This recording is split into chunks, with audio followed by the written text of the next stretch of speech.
Bonjour à toutes et à tous. Donc, je suis Philippe Ponce du pôle Aerospace Valley. Je suis chargé de mission électronique et j'interviens dans nos écosystèmes propulsion énergie embarquée et systèmes embarqués communicants. Tout d'abord, je vous remercie pour votre participation à ce séminaire relatif à la thématique de l'électrification de la propulsion des aéronefs. Les chaînes de propulsion hybride et électrique représentent en effet une voie prometteuse pour limiter l'empreinte environnementale des aéronefs.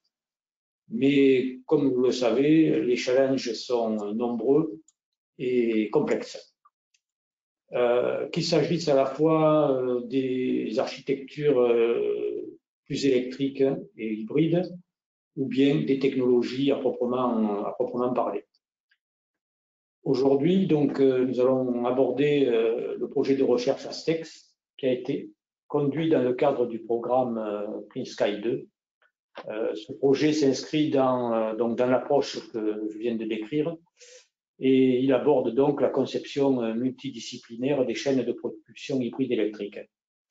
Xavier Roboan, coordinateur du projet, donc interviendra et présentera ce projet.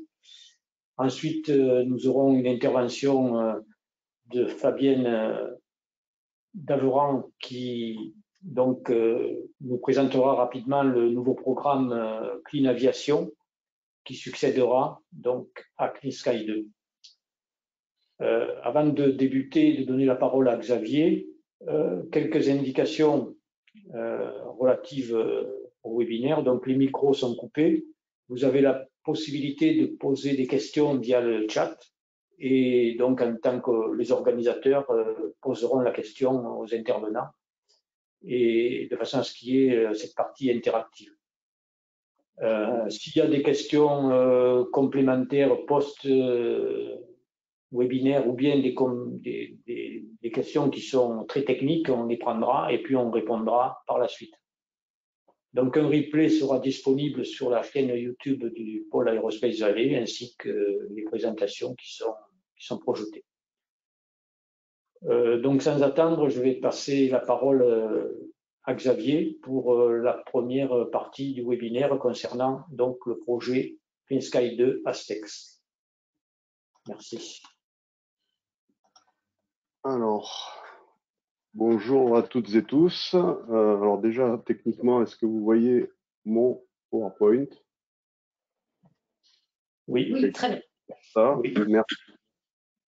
Donc, si la technique est réglée, tout va bien.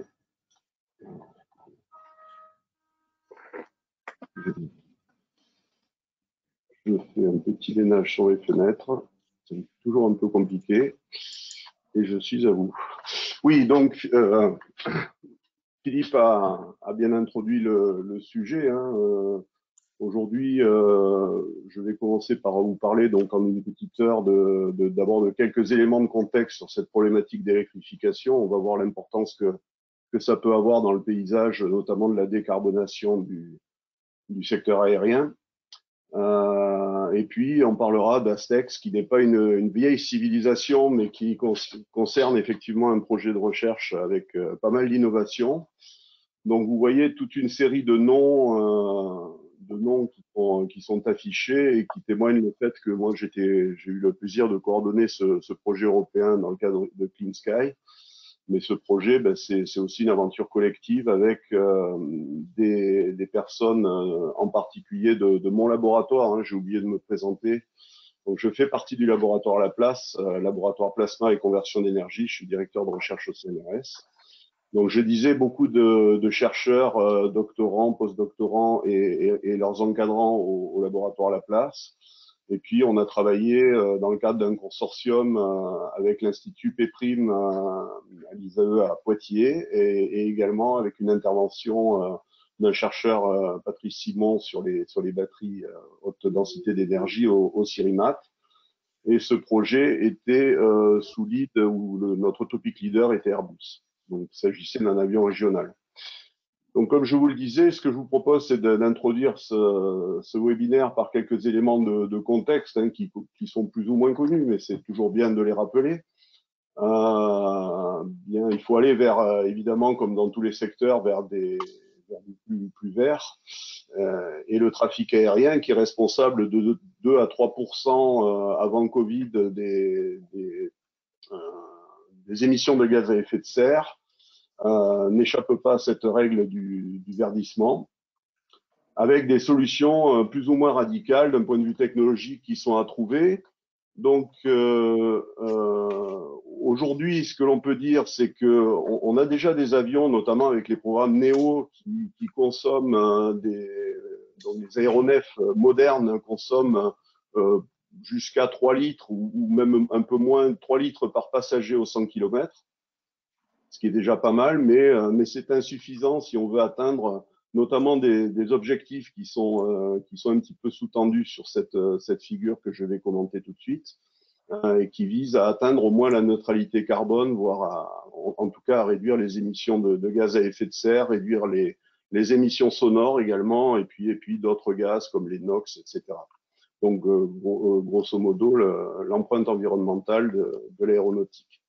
Voilà, il s'est passé le Covid, hein, comme vous le savez. Donc, vous voyez peut-être mon pointeur là, j'espère.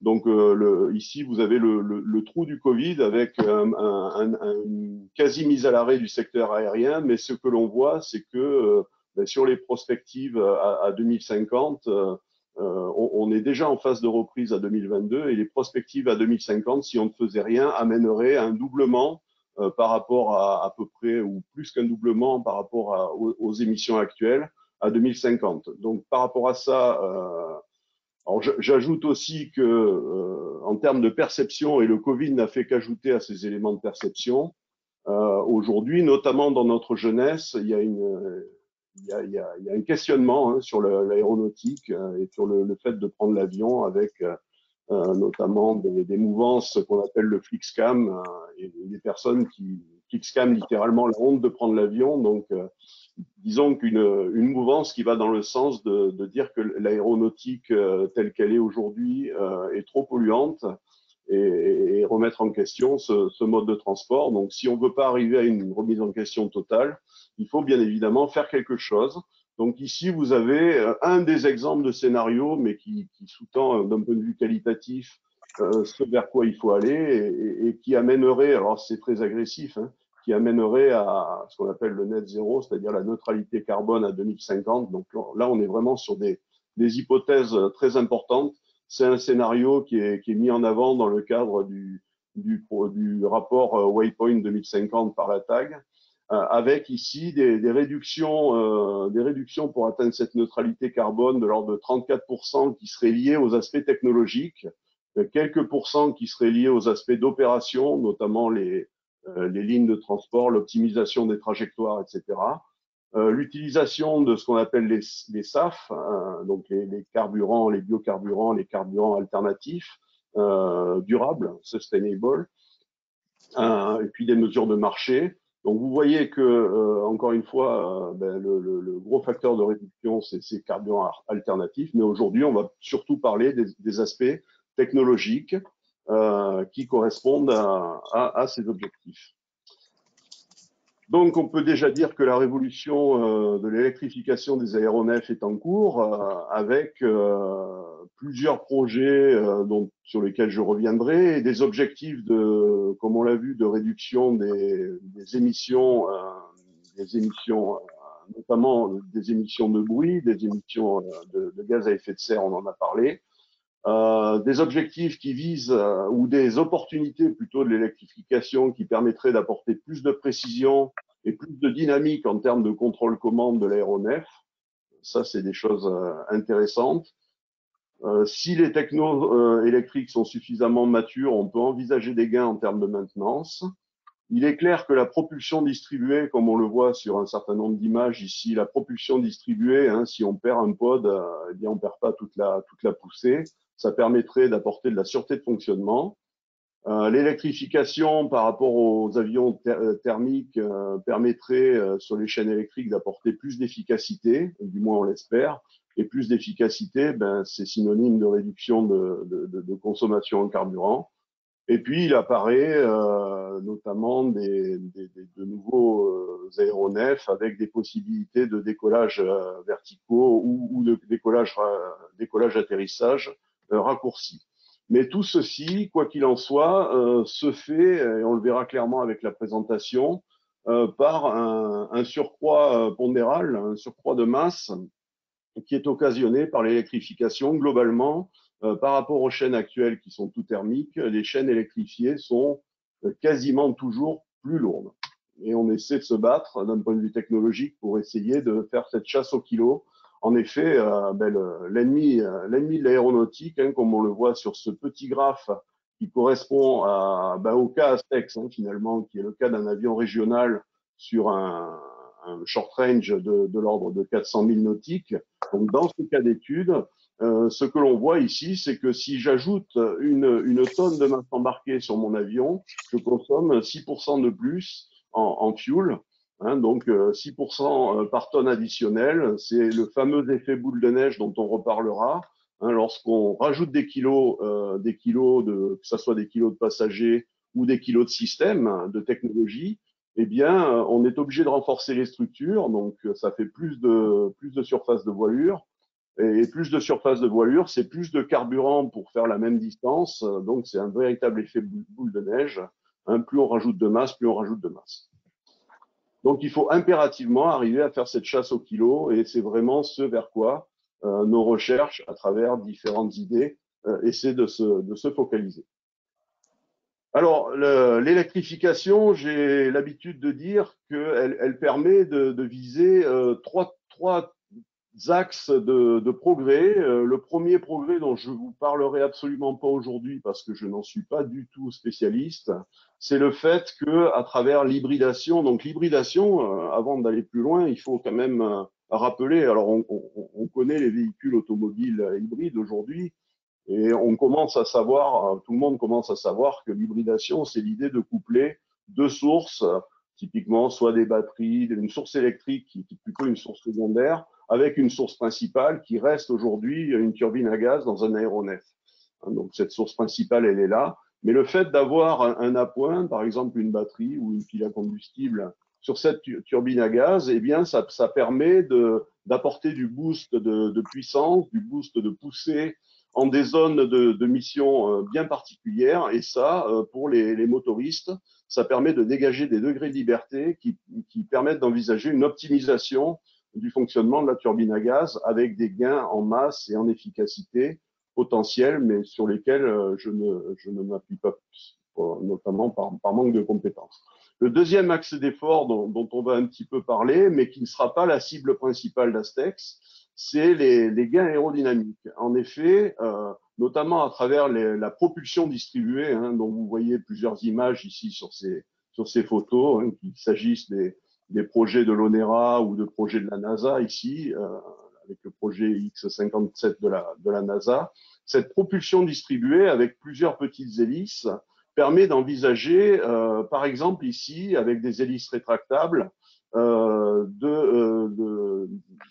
dans les phases notamment d'atterrissage, de raccourcir les durées ou les longueurs d'atterrissage à travers ce qu'on appelle un concept de voilure soufflée. Donc c'est de la poussée, pas de la poussée, mais du lift, c'est-à-dire de l'élévation additionnelle grâce à ces petites hélices qui vont souffler des filets d'air et qui vont permettre finalement de réduire les surfaces de voilure, ce qui permet d'envisager un gain en consommation de kérosène. De la même manière, si on place des hélices ici à la périphérie en bout d'aile, ce qu'on appelle des wingtip propellers, on peut imaginer de la poussée différentielle, ce qui permettrait de diminuer le plan horizontal ou vertical arrière, donc là aussi d'avoir des gains en termes de traînée. Et enfin, donc vous voyez un petit peu les gains qui peuvent y avoir.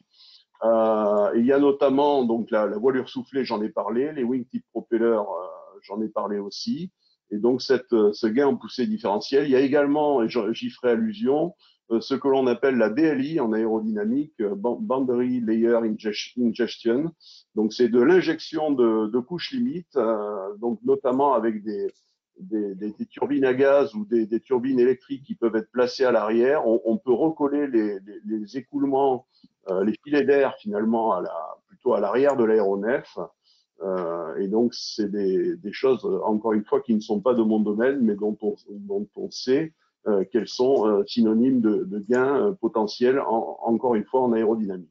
Voilà, donc je m'appesantirai pas trop sur ces deux premiers axes de gains.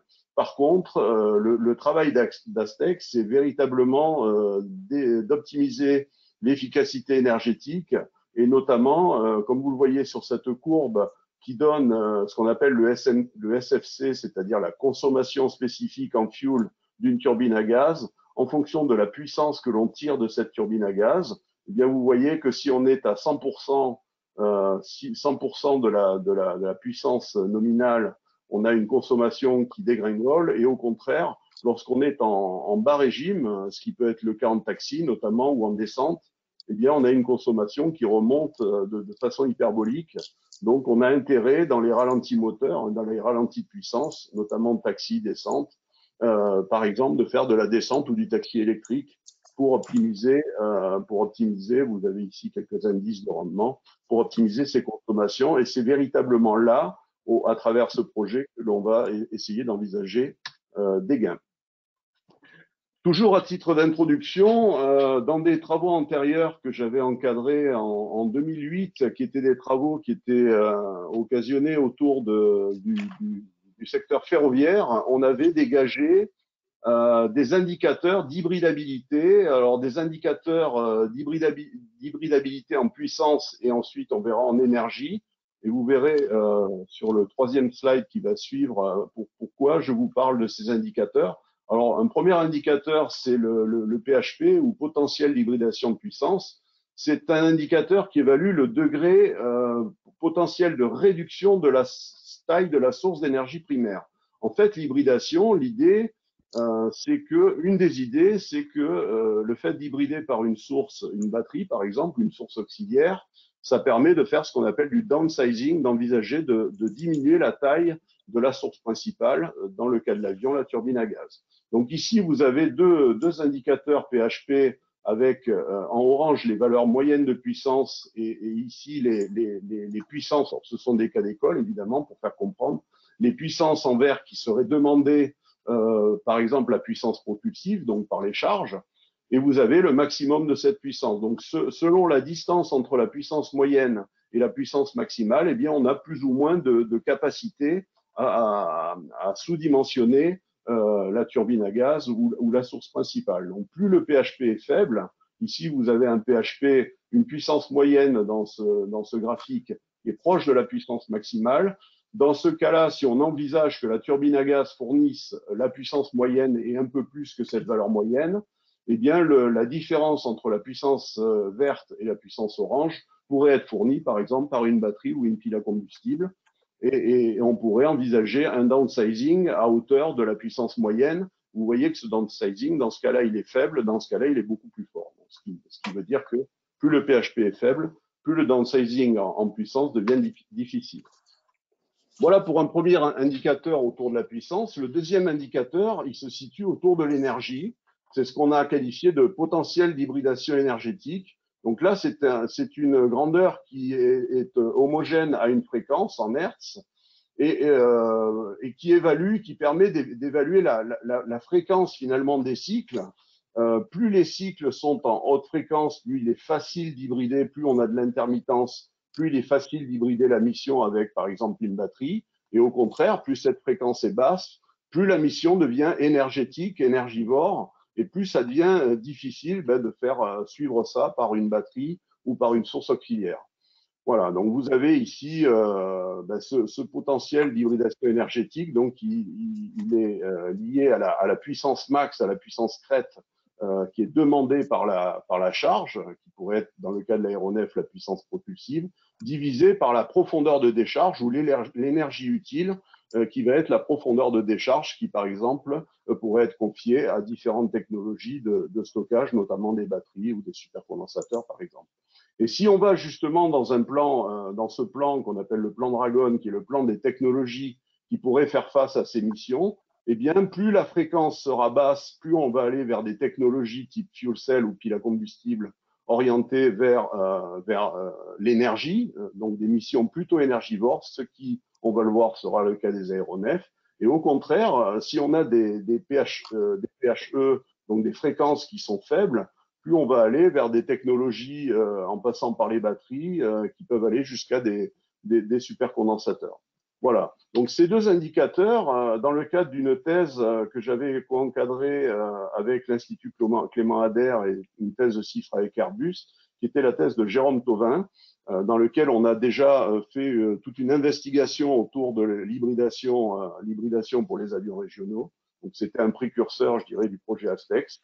Eh bien, Jérôme avait fait une comparaison en termes de ces deux indicateurs sur différents secteurs en partant des véhicules électriques. Donc là, on est au sol, hein, les véhicules électriques, que ce qu'il s'agisse de transport en site urbain ou autoroutier, le ferroviaire avec différentes missions ferroviaires, le maritime et l'aéronautique. Ce que l'on voit, c'est les niveaux de PHE, PHP, et plus ces niveaux sont faibles, plus la mission est difficile à hybrider, et en termes de puissance et en termes d'énergie. Or, vous voyez que ces deux indicateurs sont singulièrement plus faibles que tous les autres secteurs, ce qui signifie que l'hybridation de puissance en aéronautique est tout sauf simple. Donc, j'ai l'habitude de dire que c'est l'hybridation d'un aéronef, c'est la même chose qu'en automobile. C'est la même chose techniquement en termes de structure, c'est-à-dire qu'on va coupler deux sources, une source primaire, une source secondaire, mais c'est aussi complètement différent, en particulier par le fait que, contrairement à l'automobile, eh bien, on ne va pas récupérer d'énergie au freinage en aéronautique. Les missions aéronautiques sont très peu intermittentes, ce qui est largement le cas, notamment dans des transports urbains ou du ferroviaire. On a donc des opérations qui sont plutôt sur des transitoires rapides et une mission qui est vraiment énergétique. Je pourrais rajouter énergivore.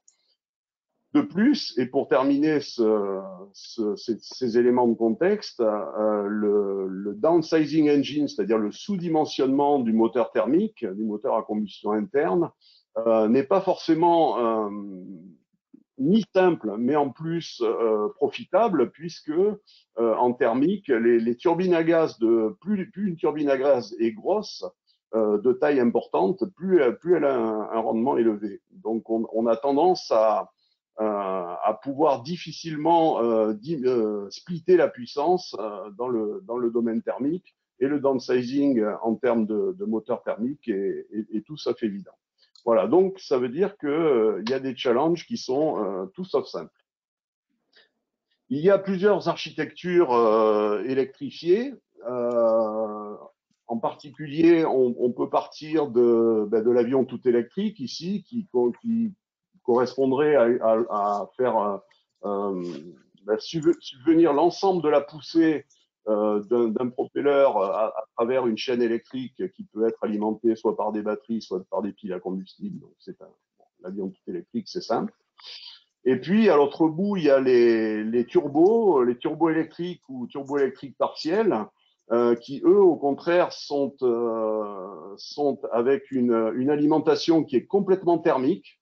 Donc toute l'énergie est alimentée par du carburant. On n'a aucune hybridation par une source électrique. Par contre, dans un turboélectrique simple, eh bien, la totalité de la puissance thermique est convertie en puissance électrique à travers une chaîne générateur-moteur, donc un powertrain électrique, et l'ensemble de la poussée sur un turboélectrique, l'ensemble de la poussée est électrique, à puissance électrique, alors que l'ensemble de l'énergie de la source est d'ordre thermique. Lorsqu'on est sur un partial turboélectrique, eh bien, on a une partie de la poussée qui est d'ordre mécanique et une partie de la poussée qui est d'ordre thermique.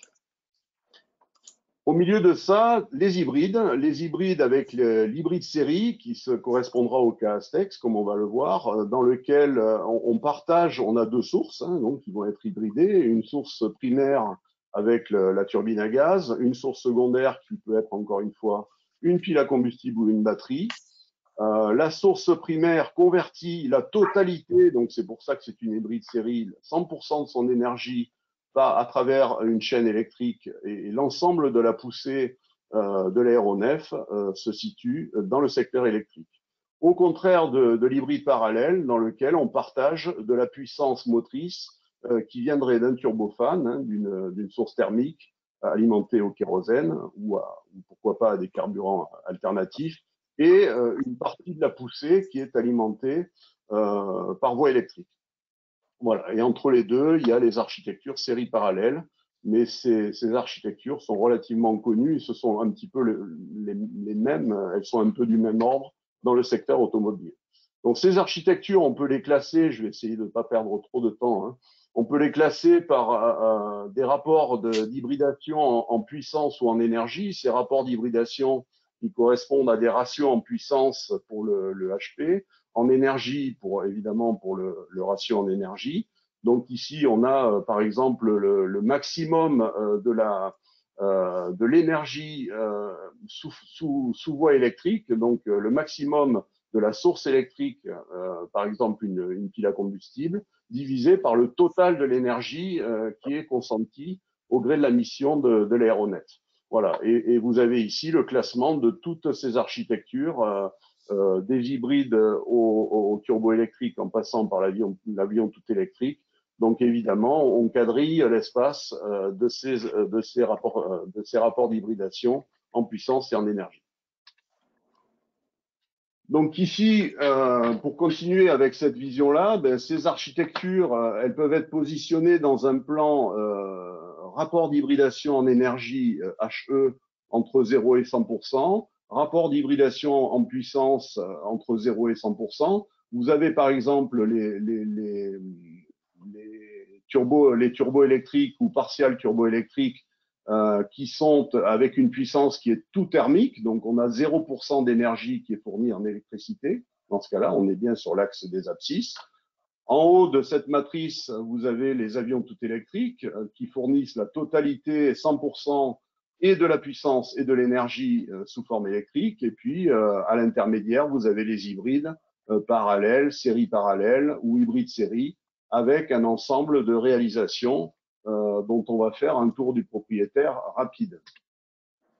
Voilà, donc en commençant par les avions tout électriques, vous avez ici par exemple l'avion de Siemens, le 330 LE, qui a été connu notamment pour le développement d'un moteur électrique à forte densité de puissance, qui était à 5 kWh, ce qui est déjà une performance dans l'état de l'art pour un moteur qui vole, hein, et notamment avec un refroidissement à air. Donc 5 kWh, c'est déjà de la performance. Vous avez ici un projet israélien qui est le projet Aviation Alice, avec un avion de 9 places de 800 kW avec des batteries au lithium-ion, avion qui a été présenté au Bourget en 2019. Et ici, vous avez l'avion tout électrique City Airbus ou l'aéronef, on devrait dire, hein, à décollage vertical, 4 places, 800 kW, batterie lithium-ion. Et enfin, alors là, on n'est plus sur des concepts, hein, il faut séparer les avions qui volent et les concepts. Dans le cas de la NASA, je vous ai parlé des concepts de propulsion distribuée, de voilure soufflée, de wing-tip propeller, avec des hélices rétractables, et le concept X-57 Maxwell de la NASA correspond à ces concepts. Quelques mots sur le turbo-électrique avec plusieurs réalisations, notamment deux nouveaux projets de la NASA, le Stark ABL et le N3X avec des ailes volantes. Donc encore une fois, en turbo-élec, on est sur une énergie qui est tout thermique, mais par contre une chaîne qui est en tout ou partie électrique. Vous avez également les projets de l'ONERA avec notamment le projet Dragon, qui est un partial turbo-électrique de 150 places. Donc ça, c'est un avion concept, hein, et qui volerait à Mach 0,8 avec notamment et qui exploiterait notamment ce qu'on appelle de la DLI, hein, de l'injection de couche limite, avec des propulseurs à l'arrière qui permettraient encore une fois d'optimiser un petit peu les rendements, de minimiser la traînée. Et puis des avions plutôt à décollage court ou à décollage vertical, notamment l'Aurora Lighting Strike, donc qui est un concept un petit peu avancé. J'essaie d'avancer justement. Donc les hybrides électriques, en commençant par les hybrides parallèles ou séries parallèles, un projet Ecopulse, un projet Voltaero Cassio. Donc le projet Voltaero Cassio, c'est une start-up française avec un avion de 4 à 9 places, deux moteurs électriques de 60 kW qui vont être utilisés au décollage et en montée, avec une hybridation par des batteries qui peuvent être rechargées en croisière avec un moteur thermique de 170 kW. Donc là, on est en plein dans l'hybridation série parallèle. Et enfin, les hybrides série, on se rapproche de plus en plus de la cible Astex, avec notamment le projet américain d'une start-up issue ou en association avec Boeing, qui est la start-up Zunum Aero, qui développe un avion 10 places, ici, qui développe un range de 600 000 nautiques, avec un avion qui peut être soit tout électrique, ou hybride en ce qu'on appelle un range exchanger, qui permet donc d'augmenter le rayon d'action par l'hybridation. Voilà, et donc j'en viens petit à petit à ce qui est l'objet du projet que j'ai coordonné, le projet Astex, qui correspond à un hybride série et qui se positionne donc dans tout ce paysage.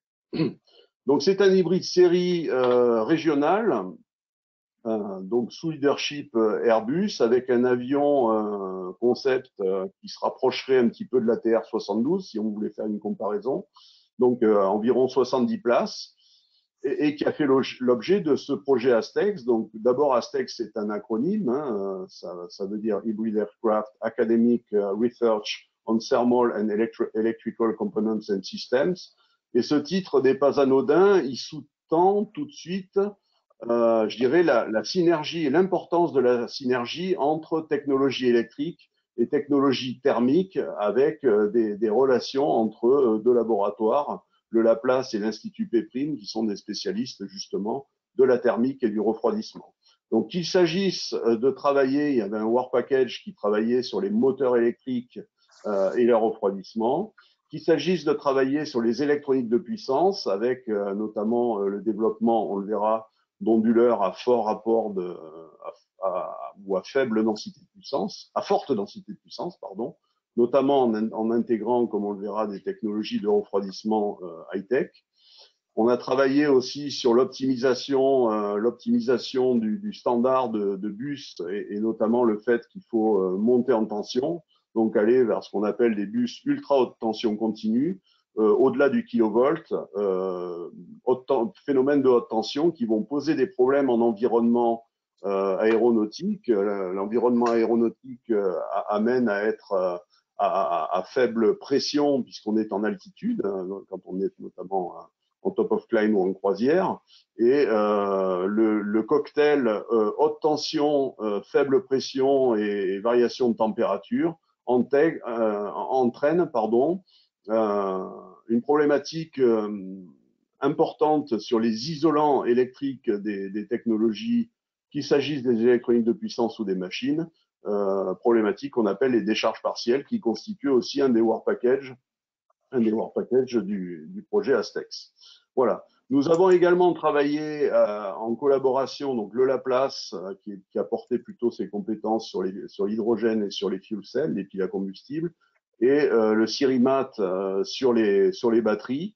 Donc on a fait, vous le verrez, un petit comparatif, une roadmap sur les sources auxiliaires alternatives qui permettent d'hybrider cet aéronef.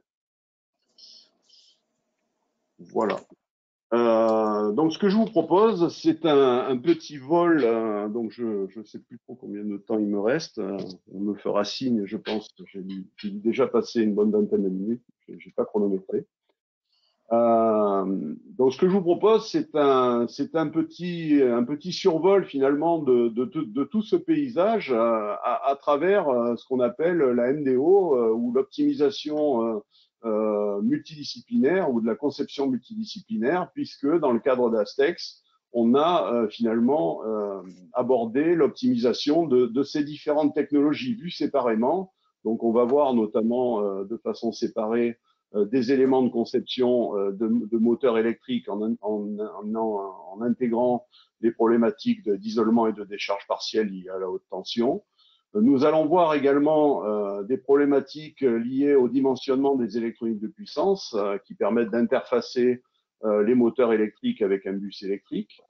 On verra également un petit état de l'art rapide sur les sources auxiliaires, comme je l'ai dit, batterie ou pile à combustible. Et puis, tout part du besoin de la mission de vol et on va finalement remonter cette chaîne en partant de la mission et en remontant les éléments de l'hélice, de la boîte à vitesse ou la gearbox à travers le powertrain jusqu'à la synthèse des deux sources hybridées au sein de l'aéronef. Donc, la source principale qui est une turbine à gaz, la source auxiliaire qui, comme on le verra, est plutôt une source hydrogène à pile à combustible. Tout ceci étant couplé par ce qu'on appelle une loi de gestion d'énergie ou un EMS, Energy Management System, qui va faire le power sharing, le partage de puissance entre ces deux sources. Voilà, donc bon vol, je vous propose de commencer notre parcours par le domaine de l'électronique de puissance et de son refroidissement. Donc ça correspond à un domaine de compétences assez pointu du laboratoire. Donc dans le cas d'Astex, on avait des cibles fixées par Airbus en termes de densité de puissance avec une cible à plus de 25 kW/kg pour l'ensemble d'une fonction onduleur de tension et en comptant le refroidissement. Pour faire ça, eh bien, il y a un ensemble de drivers qui sont possibles. On va, comme on le verra, optimiser dans le slide après le refroidissement et les échangeurs de chaleur. Mais côté électronique de puissance, eh bien, pour arriver à monter en densité de puissance, il faut soulager finalement l'effort à faire en termes de refroidissement en réduisant les pertes dans ces électroniques de puissance. Pour réduire ces pertes, eh bien, il faut dimensionner au plus juste les composants.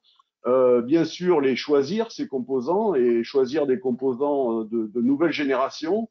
Donc aujourd'hui, il y a plusieurs familles de composants électroniques de puissance qui se partagent le marché.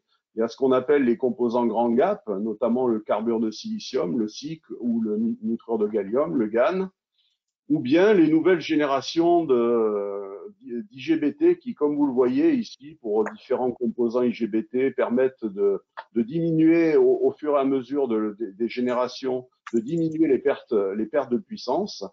Donc, c'est le choix qui a été fait dans le cadre d'Astex. C'est un choix qui peut paraître un peu anachronique puisqu'on parle beaucoup aujourd'hui de grand gap, notamment de carbure de silicium dans le secteur.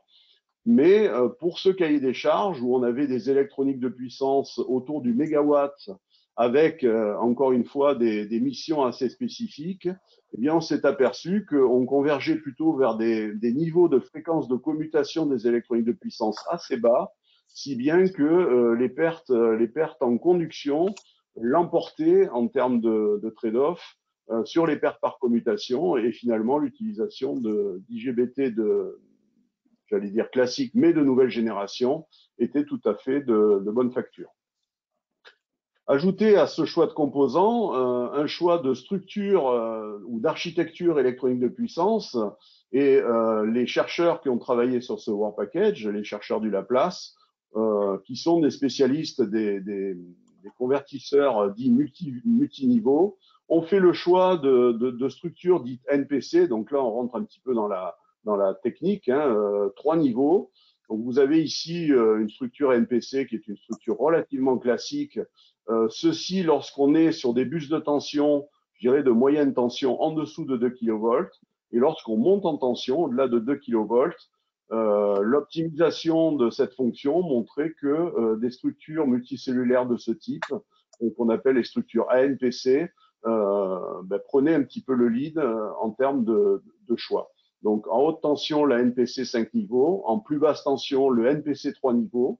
Et enfin, pour terminer sur ces choix de structure, eh bien, il faut, une fois qu'on a bien dimensionné les composants, choisi les structures, il faut mettre une approche de commande ou une stratégie de commande rapprochée, ce qu'on appelle les stratégies de modulation de largeur d'impulsion, ou PWM en anglais, qui sont des stratégies également optimisées. Donc, il y a eu évidemment une optimisation de ces stratégies PWM visant grosso modo à diminuer les pertes, notamment les pertes par commutation, toujours faire la chasse aux sources de chaleur pour essayer de limiter les contraintes en termes de refroidissement. Voilà. Et puis, en termes de packaging et je dirais plutôt de mécanique, il y a eu un travail assez approfondi sur l'optimisation de l'architecture et notamment des bus bars pour faire quelque chose qui est le moins pondéral, encore une fois, possible. Tous ces efforts ne sont rien sans un effort notable et une optimisation sur le plan thermique. Donc là, c'était des chercheurs d'une autre équipe du Laplace, l'équipe Greff, et également en collaboration dans le cadre d'une thèse. Donc le travail précédent dont j'ai parlé, c'était une thèse. Ce travail-là, c'était une thèse. Au total, dans Astex, on avait 6 thèses et 2 postdocs du côté académique. Donc ici, c'est le travail d'une thèse concernant le refroidissement des électroniques de puissance. Il y a eu un état de l'art de différents concepts que je suis bien incapable de détailler ici. Il y a eu oui, je dirais un comparatif dans un plan qui correspond à ce qu'on appelle le HTC, c'est le coefficient d'échange de chaleur en ordonnées, et la charge thermique Q en watts, donc qui correspond aux pertes finalement aux pertes de l'électronique de puissance. Quand on regarde dans ce plan-là, les chercheurs ont considéré que ce qu'on appelle les CPLIP, qui sont des boucles diphasiques à pompage capillaire, correspondait au meilleur candidat. Donc, vous avez ici un petit synoptique qui correspond au principe de ces PLIP. Donc, on est sur du diphasique. On vient placer ici les sources chaudes avec bien tout simplement les modules de puissance, donc les IGBT qui sont positionnés de part et d'autre d'un évaporateur. À l'entrée, on a de l'eau ou de l'eau glycolée en phase liquide. À la sortie de cet évaporateur, on passe en phase vapeur, et on passe ici dans la phase vapeur à travers un condenseur notamment qui va permettre de recondenser, de refaire passer l'eau en phase liquide. Et le concept finalement de la CPLIP, c'est d'éviter une pompe, et notamment le poids et les ennuis d'une pompe, puisque le pompage se fait par capillarité, donc de façon naturelle. Donc ici, vous avez un chiffre qui est un des résultats marquants du projet Astex, qui correspond avec ces technologies-là et toute l'optimisation qui a pu être faite autour, à la possibilité d'extraire 4,5 kW de perte, je dis bien de perte, par kilo de système de refroidissement. L'ensemble de tout ce qu'on est obligé d'embarquer en termes de système de refroidissement des électroniques de puissance, chaque fois que vous mettez 1 kg de ces systèmes-là, vous évacuez 4,5 kW de perte, ce qui est un chiffre qui nous a permis notamment d'atteindre ces résultats-là. Donc l'un dans l'autre, je dirais, en couplant toutes les optimisations liées à l'électronique de puissance avec les optimisations résultantes de la thermique, et donc avec les efforts des 2 laboratoires, autour du mégawatt, c'est-à-dire avec des onduleurs de tension qui étaient entre 1 et 1,5 mégawatts, eh bien, les résultats montrent qu'on arrive à des rendements de l'ordre de 99%, ce qui est énorme, avec des densités de puissance. Donc, je vous rappelle que la cible visée, c'était 25 kWh, et on a même dépassé cette cible, puisqu'on avait, alors encore une fois, compte tenu des hypothèses faites sur les modèles qui ont été considérés, puisqu'ici, ce sont des travaux qui n'ont pas été validés par des expérimentations, ou pas totalement, mais sur la base de ces modèles, on avait des densités de puissance supérieures à 30 kWh.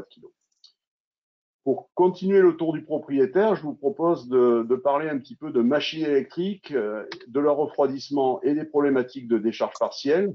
Ici, la cible en termes de densité de puissance, c'était atteindre, voire dépasser si possible 10 kWh, toujours pour le moteur électrique, incluant son refroidissement. Plusieurs directions pour augmenter l'efficacité, le rendement et cette puissance spécifique. Tout d'abord, l'idée d'essayer de diminuer la masse de la machine. Comment diminuer la masse? Eh bien, pour diminuer la masse, on a tendance à réduire les couples. Pour réduire les couples, il faut augmenter la vitesse et ça amène à des vitesses périphériques élevées et notamment à des choix de matériaux avec des frettes qui permettent d'avoir des résistances à l'arrachement en très haute vitesse, des frettes carbone à haute tenue sous pression. Augmenter les densités de courant également avec, on le verra, des efforts de refroidissement bien particuliers.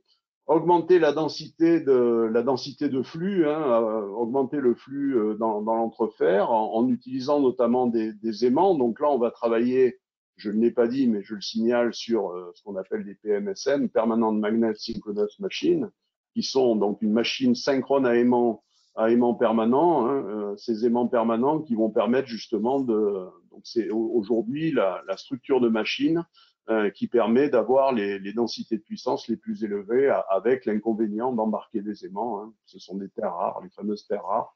Donc ce sont des aimants dans le cadre d'Astex, on a comparé le samarium cobalt au néodyme fer-bore pour retenir plutôt les aimants samarium cobalt qui ont notamment une bonne tenue en thermique.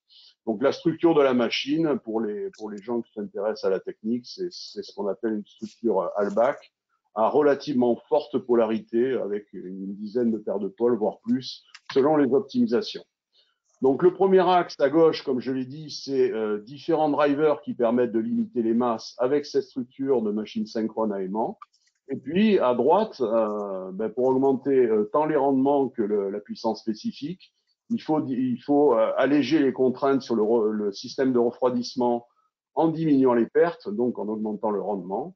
Pour diminuer les pertes, elles sont de deux ordres, perte joule, perte fer. Pour limiter les pertes fer, il y a un travail important qui a été fait parce qu'on s'est aperçu qu'en haute vitesse, quand on montait en vitesse, à forte polarité, on montait aussi en fréquence et on avait des pertes liées des pertes de fréquence liées au courant alternatif qui étaient relativement importantes si on avait des conducteurs massifs.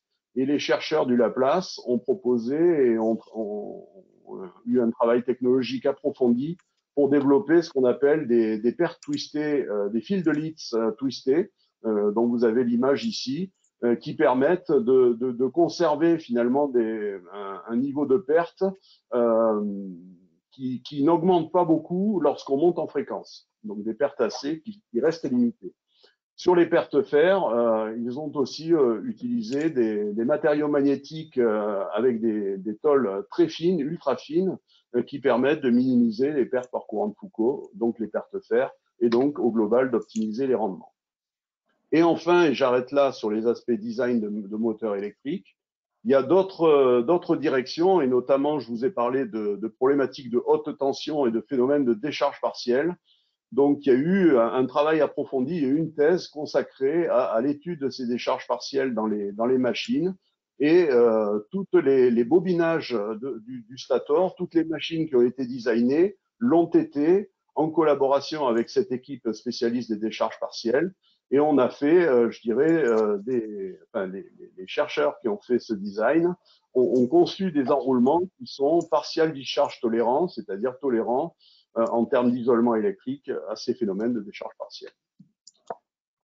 Comme pour l'électronique de puissance, tout ceci n'est rien sans un effort de refroidissement de très haut niveau. Donc la première chose pour refroidir le stator et le rotor, c'est de mettre un système de refroidissement liquide avec de l'eau glycolée.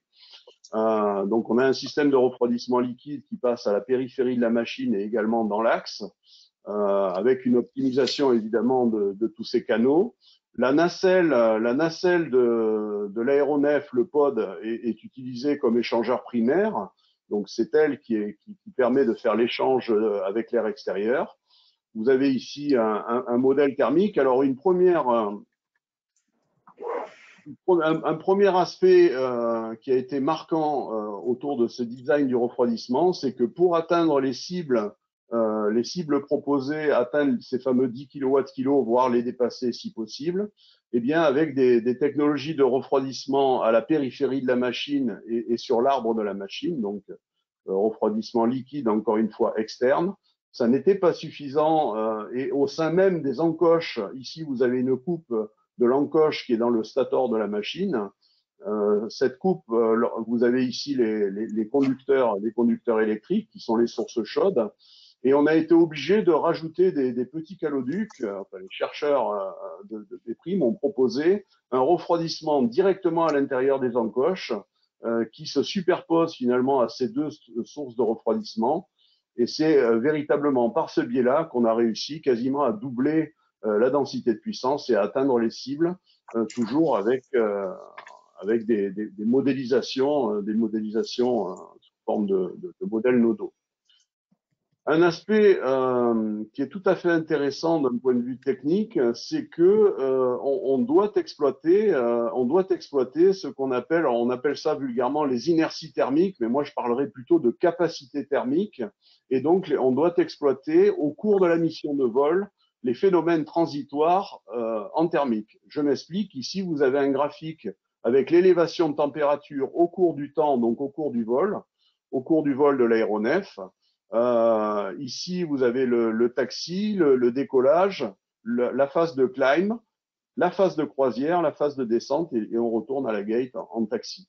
Donc, ce que vous voyez ici en rouge, c'est que les limites de température qui sont les contraintes thermiques de cet actionneur électromécanique sont atteintes notamment sur les têtes de bobine du stator.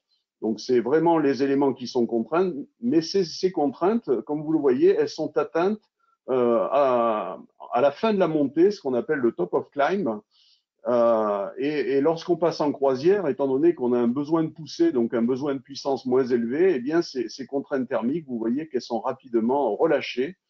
Donc, eh bien, si on considère si on considérait un modèle quasi statique, on aurait finalement, si on considérait un moteur, un modèle thermique de type R avec uniquement des résistances thermiques, donc un modèle de régime permanent, eh bien, on obtiendrait des contraintes thermiques qui sont beaucoup plus drastiques. Et en utilisant finalement les capacités thermiques, ce qui correspond à une précision qui est plus importante, en considérant l'effet des transitoires thermiques, on arrive à montrer qu'on peut on peut converger vers des puissances spécifiques beaucoup plus importantes. Vous avez ici la vue en coupe des deux machines. Ça, c'est juste le fait de passer d'une vision en quasi statique à une vision en transitoire du modèle thermique finalement de refroidissement. Dans ce cas-là, oui. Xavier, un quart d'heure. Une quinzaine de minutes, oui. D'accord, mais je devrais pouvoir à peu près Oui. faire. Merci. Je vais m'efforcer. Vous me dites quand j'ai épuisé mon quota. Oui. Donc ici, on est dans un cas où on n'a pas encore injecté au sein des encoches le refroidissement interne. Donc vous voyez qu'on n'atteint pas encore les 10 kWh, mais simplement avec du refroidissement externe et en utilisant finalement les phénomènes transitoires, on arrive déjà à des puissances spécifiques qui sont relativement intéressantes. Ce que je vous propose pour terminer et surtout pour illustrer un petit peu nos approches d'un point de vue technologique, c'est de faire un zoom sur à la fois la modélisation de ce moteur électrique et aller vers ce qu'on appelle la conception optimale donc avec une approche locale de l'ensemble moteur électrique refroidissement. Donc, toute cette approche locale, elle s'effectue dans le cadre de la mission de vol, on va le voir. Elle vise à optimiser la géométrie. Donc, on est dans le cadre de la mission et notamment, on va vérifier que l'ensemble des séquences de montée, de croisière, d'approche, de taxi dans le plan couple-vitesse respectent un certain nombre de contraintes. On va calculer évidemment les pertes tout au long de la mission. On va considérer les problématiques de refroidissement. Donc, vous voyez que c'est une conception qui est très multidisciplinaire, rien qu'en zoomant sur la machine, et qui est déjà très multifacette. Bon, je vais passer rapidement, parce que vous avez les slides, mais ce slide, c'est juste pour sous-tendre le fait que lorsqu'on fait de l'optimisation finalement de cette fonction moteur électrique avec refroidissement, eh bien, tout d'abord, il y a un ensemble de variables de design. En bleu, vous avez ce qu'on appelle les variables de décision, qui sont les variables que l'on va confier à l'algorithme d'optimisation. Donc, dans ce cas-là, on avait 10 variables de décision pour l'optimisation. des variables de décision qui touchent à la géométrie, le rayon d'alésage par exemple, mais aussi à la structure, à la polarité par exemple de la machine, au bobinage, les inductions. Une variable importante, c'est la tension d'alimentation du bus continu qui a une influence sur le design de la machine. Donc ça, c'est tout le design géométrique qui est fait. Et puis, on a aussi une vision en performance, encore une fois, sur cycle de vol, où on va vérifier que tous les points de mission sont atteignables avec la possibilité, donc là, c'est un peu des aspects de spécialistes que je n'ai pas le temps de développer, mais la possibilité de faire notamment ce qu'on appelle du défluxage, qui permet de maintenir finalement en haute vitesse, de maintenir des efforts substantiels. Voilà, vous avez ici un petit synoptique qui montre cette approche d'optimisation locale parce qu'on est on n'est pas sur l'ensemble de la fonction de propulsive, mais on est uniquement sur la machine électrique et son refroidissement, avec un franchissement, je dirais, des différentes facettes, donc l'optimisation de la géométrie et toutes les variables de décision qui sont sous-jacentes, l'optimisation de la thermique. On vérifie ici qu'on respecte, lorsqu'on bobine la machine, que les contraintes de décharge partielle sont respectées. Donc, quand on fait finalement cette optimisation, on va vérifier qu'on respecte des niveaux de contraintes. Une fois qu'on a respecté ces niveaux de contraintes, on élabore une fonction objective qui, dans ce cas-là, sera la masse de la fonction moteur électrique avec son refroidissement. Donc ça, c'est la fonction objectif de l'optimisation que l'on souhaite minimiser à travers un algorithme d'optimisation qui est un algorithme génétique, le clearing pour ne pas le nommer, un algorithme génétique de type particulier, bien adapté à ces problèmes-là. Et lorsqu'on viole une contrainte, eh bien, on vient pénaliser cette fonction objectif en termes de masse. Donc, par exemple, lorsqu'une contrainte thermique est violée, eh bien, ça veut dire que la solution n'est pas acceptable. Et donc, on va artificiellement, je dirais, augmenter la masse virtuelle en pénalisant cette fonction objectif. Dès qu'une des contraintes de la chaîne est violée. Voilà comment on procède dans ces approches-là. Quelques résultats avec des coupes machines, avec un refroidissement purement externe, un refroidissement diphasique. Vous voyez que, comme je l'avais indiqué, on peut atteindre des puissances spécifiques de l'ordre de 7 kWh. Et au contraire, rien qu'en rajoutant un refroidissement interne à travers les encoches, bien vous voyez qu'on fait encore bien maigrir la machine. Et avec cette approche locale d'optimisation, on arrivait à des puissances spécifiques qui dépassaient, encore une fois, sur le papier, avec des hypothèses de modélisation qui dépassaient les 10 kWh pour un niveau de puissance supérieur au mégawatt, avec un rendement de l'ordre de 98% et des vitesses de rotation autour de 20 000 tours minute. Voilà pour la technique. Ce que je vous propose, c'est de terminer mon exposé par la dernière partie, la partie système, où là, on va considérer l'ensemble de la chaîne en partant de la mission de vol et en traversant, je dirais, toute la chaîne électromécanique à travers la fonction propulsive, l'hélice, la gearbox, le moteur électrique et son refroidissement, les électroniques de puissance d'alimentation, un power sharing à travers une gestion d'énergie qui va partager la puissance entre des sources auxiliaires et des sources de puissance. Je vais essayer d'accélérer un peu pour arriver à la fin. Donc, tout ça se fait à travers un ensemble de modèles, donc des modèles, par exemple, de la turbine à gaz ou de la gearbox, qui sont des modèles sous forme de surface de réponse. Donc, on a des surfaces de réponse, par exemple, pour la gearbox, qui vont permettre de synthétiser les masses et les rendements en fonction des puissances qu'on doit développer. Ici, vous avez le SFC, c'est-à-dire la consommation de la turbine à gaz en fonction de la puissance que l'on tire sur l'arbre mécanique de cette turbine à gaz. Donc, ce sont des éléments basés sur des datas qui nous permettent d'avoir des modèles simples et qu'on peut mettre en œuvre avec une rapidité suffisante pour être capable de résoudre les problèmes de complexité et de temps de calcul. On a développé des modèles de câbles.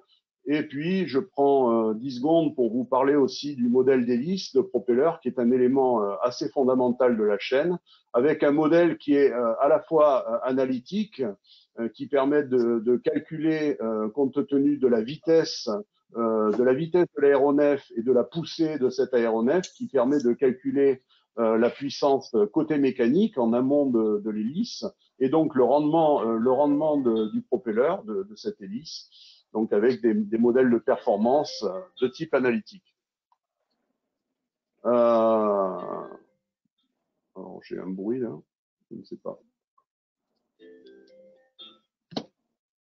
Un bruit qui me semble ne pas venir de chez moi. Bon. Je continue.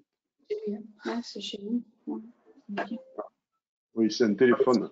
C'est pas grave, ça va s'arrêter. C'est un téléphone qui sonne sur le bureau d'à côté, excusez-moi. Donc, pour terminer avec ce tour du propriétaire des modèles de ce powertrain, de cette chaîne d'énergie, comme je vous l'avais dit, entre le Laplace et le Sirimat, on a dans le cadre d'un postdoc, du postdoc de Malik Tonian, toutes ces études sont, on le verra à la fin, détaillées et accessibles sur le web. Hein, donc, tout est en open source. Donc, vous pourrez avoir évidemment tous les détails techniques qui correspondent à ça. Là, je vais passer très rapidement. Donc, on a fait un trade-off entre batterie orientée plutôt énergie et pile à combustible avec le stockage, qui, comme on va le voir, est plutôt un stockage de type cryogénique liquide. Donc, le problème des batteries, c'est qu'il est difficile d'obtenir à la fois des watts par kilo, c'est-à-dire des batteries qui ont une densité d'énergie importante, en ayant suffisamment de puissance, ce qu'on appelle le C-rate, donc en pouvant tirer, je dirais, un niveau de puissance important, et en plus de ça, avoir des batteries qui vieillissent bien avec un nombre de cycles suffisamment important pour que ça soit viable, notamment sur le plan économique. Donc, ceci a été confronté à une mission particulière qui est la mission Astex, avec des puissances qui…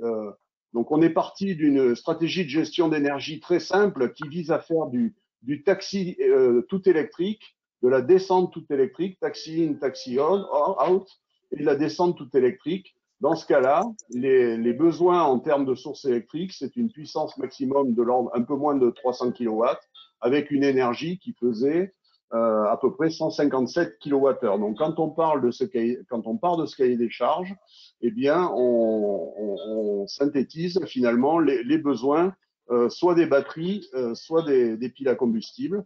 Donc, les chercheurs du Sirimat et du Laplace ont considéré, notamment au niveau des batteries, des technologies, notamment de type LTO, lithium, titanate, oxygène, et puis qui sont des batteries plutôt orientées puissance, avec des niveaux de densité d'énergie selon que l'on considère le niveau au niveau d'une cellule.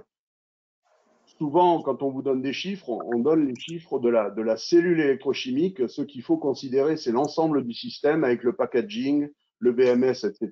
Donc, vous voyez que les densités d'énergie au niveau système sont nettement inférieures, presque dans un rapport 2. Donc, ce sont des batteries orientées puissance qui ne développent que 100 Wh/kg, ce qui n'est pas beaucoup. Et on irait plutôt, dans le cadre d'Astex, vers des batteries énergie qui sont à 325 Wh/kg. Mais ce que l'on voit, c'est que dans le cadre de ce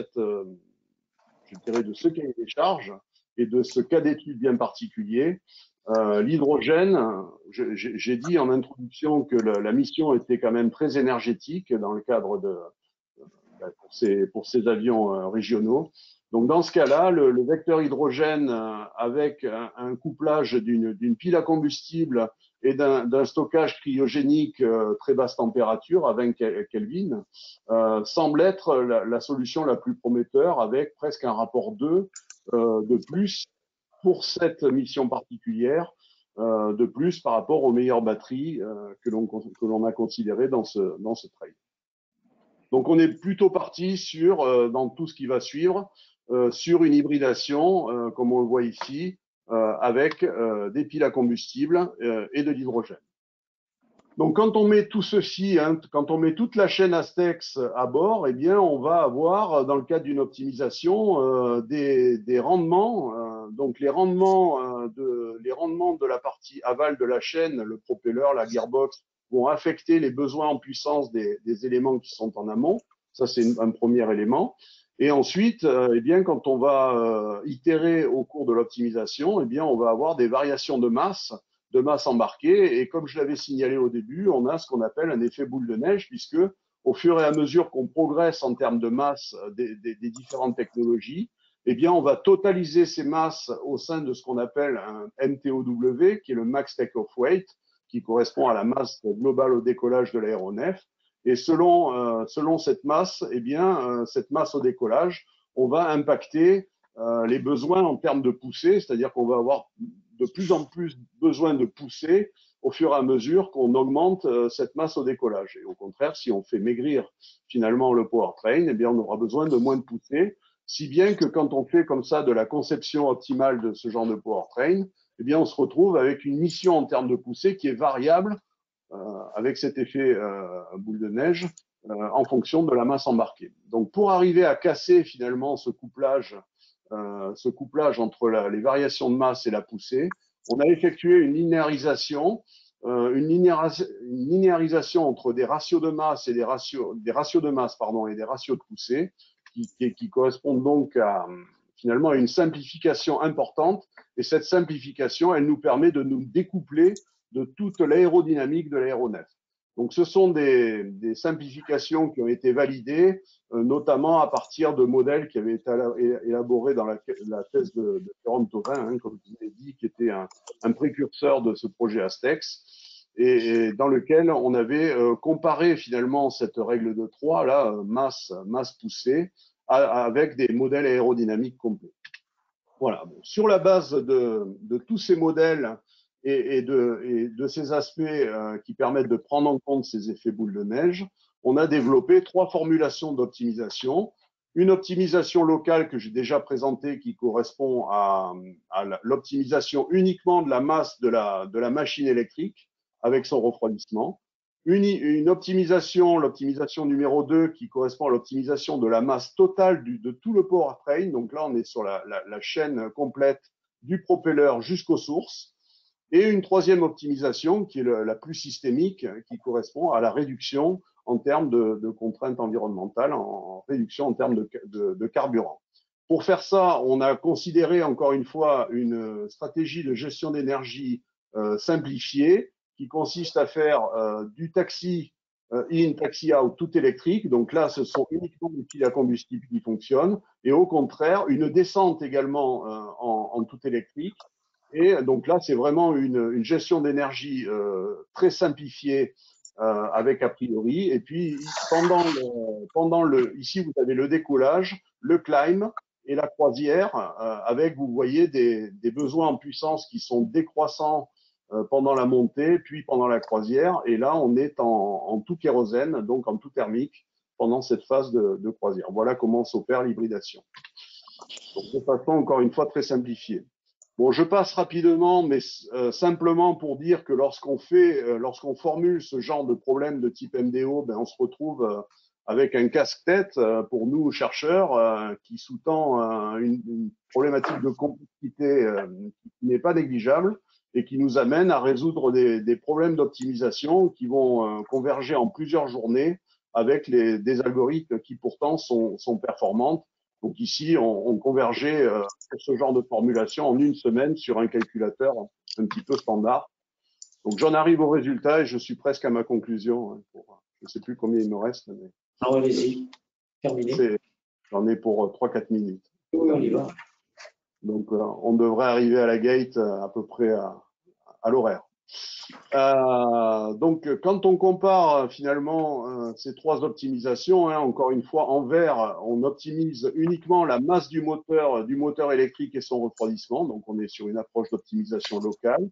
Ici, vous avez l'optimisation du powertrain en termes de masse, donc l'ensemble de la chaîne électrique et les sources en termes de masse. Et ici, vous avez une optimisation système qui vise à minimiser la consommation de kérosène compte tenu de la gestion d'énergie et de toute la chaîne qu'on a optimisée en amont. Donc vous voyez qu'on a un gain par rapport à l'approche locale qui peut paraître limité. Encore une fois, on ne considère pas ici les 2 autres directions. Ici, on ne considère que les gains de type énergétique et pas les gains qu'on aurait potentiellement en termes notamment d'aérodynamique avec tous les concepts DLI, de voilure soufflée, etc., dont j'ai parlé tout à l'heure. Ici, on se polarise uniquement sur l'énergie, et uniquement sur l'énergie, on pourrait gagner 3% dans cet avion hybride régional de kérosène par rapport à une approche qui vise à minimiser les masses. Mais ce qui est intéressant de noter, c'est que ce gain en carburant, il se fait avec une chaîne plus lourde. Donc, en particulier, vous avez à peu près 8% d'augmentation de la masse du powertrain lorsqu'on est sur une optimisation en kérosène par rapport à la formulation qui minimise la masse de ce powertrain et même à la formulation locale. Alors, d'où ça vient?